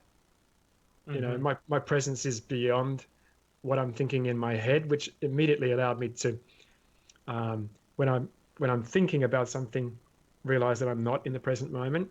And Mm-hmm. it sounds simple, but it's incredibly complex to be able to change, your thinking patterns.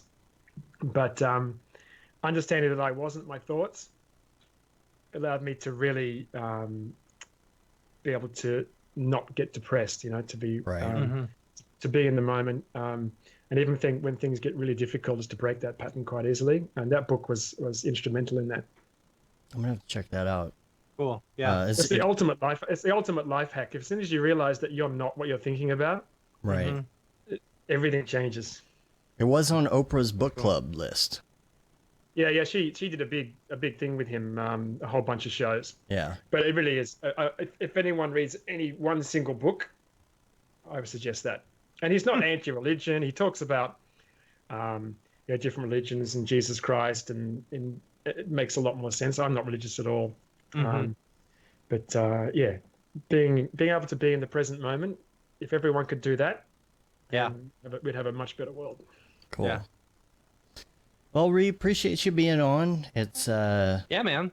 and working out the You're time welcome. with us Yes. because it's early there. It's late here. We're fixing to get ready to head out on that early flight for Colorado. See EJ. Yeah. What's the weather like Fantastic. there? We'll say hi to EJ for me. Yeah, We totally. will. We will. What's the weather like down there? It's very hot. It's Yeah. about 30. That's about 36 Celsius today. Jeez. And we woke up this morning with like a fog, but it wasn't fog; it was smoke. Oh. We got about 100 bushfires, Oh, more than 100 around the state. That would So be literally, yeah, it's- 96.8 Fahrenheit. Yeah. Yes, so there you go. So so it's climate change, fellas. That's Yeah. what's happening. Yay. yeah. Yay. Yeah. I just wanted to remind everybody that we're gonna have a bye week next week. We're not gonna do a show because in the U.S. it is Thanksgiving week and everything pretty much shuts down for the week. Yeah. And we need some And time let's off. face We it, got projects. we see the numbers. Y'all don't listen on Thanksgiving I know. week anyway. I know it takes a nosedive. Yeah, so Yeah. we're just gonna take a little time. We've got a lot coming up in the holidays, though. We're gonna power through the holidays, you guys. Yeah, We got 4 awesome ones lined up. Oh, we got more already, than that. right? Let me tell you who we got. Because, How could they be more awesome than this one? well, that's I true. know, right? That's true. We'll try. You've reached peak awesomeness. Yeah, we'll try. We can never. We'll chase the dragon. See if we can. It's all downhill from here. Nah. Yeah. So Nydia Diaz is going to be on. Let's see. After the Thanksgiving week, so 2 weeks from now. I can't believe that we're already to December at that point. Followed by we're going to do a really interesting episode with Chris Pretty and Eric Small. They both come from subset industry. I mean, they do a little of everything, but they have these major subsets of the industry that they work in that are profitable sections that you don't hear much about. You know, people are making good money in these areas, so they're going to be on together. Chris does more of the technical modeling and you know like the circuit boards and all sorts of things and engineering Eric stuff. Does more of the medical stuff. Yeah. Then the next week after that, we're gonna have Jessica Herrerasaurus. After that, and then we'll be doing the holiday episode, our traditional holiday episode with EJ and David Ariev. That'll be a lot of fun. That's just kind of a goof around episode, but it's always interesting. Have people call in. That might be a call-in episode. Yeah, that'll be a call-in episode. You know. That'll be fun. I'll have my scotch, you know. And then after that, Victor Dimitrov, he goes by Weight of Thought online. Yeah. You would have seen him at SIGGRAPH, this last SIGGRAPH. Russ, he also spoke at the Vancouver? Yeah. I think so. I think one of those. Yeah, or Toronto. 3D motion. 3D design plus motion. Also, Russ is going to be on the week after that. And then Brienne Gag. And then we don't have the date set, but soon after that, Sakani Solomon will be on. So we've got a really, really great lineup. So we hope everybody will check it out. You can rate us on iTunes, leave a review. It helps get our ratings up. You can also subscribe on your podcatcher of choice.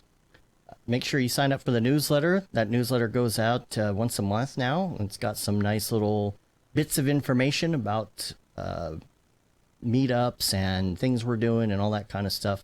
Hopefully pretty soon you're going to start hearing a little more about Camp Mograph. You're going to be hearing more about our first course that we're going to be releasing that I've been working like crazy on. Oh, man.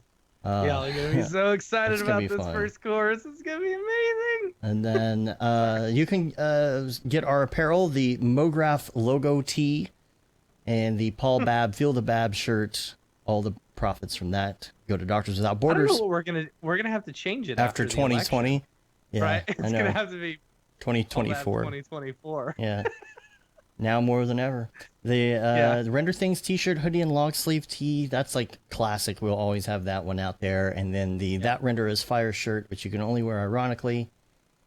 And we're on Facebook, Twitter, Instagram, Periscope, YouTube, Mograph.com. Make sure that you subscribe to this channel.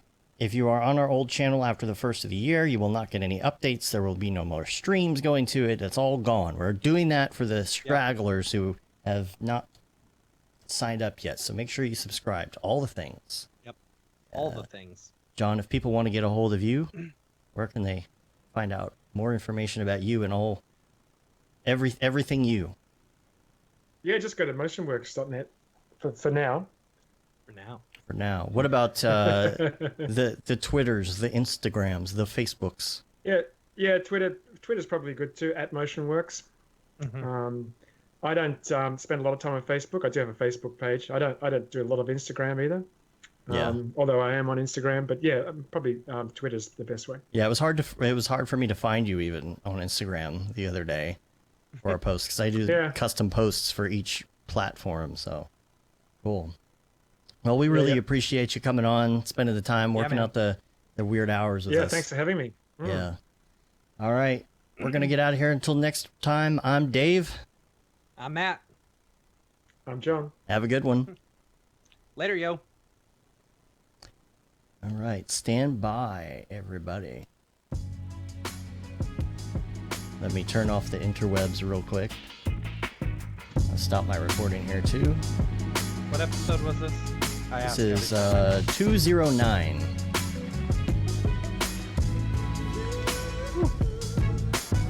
Be right back.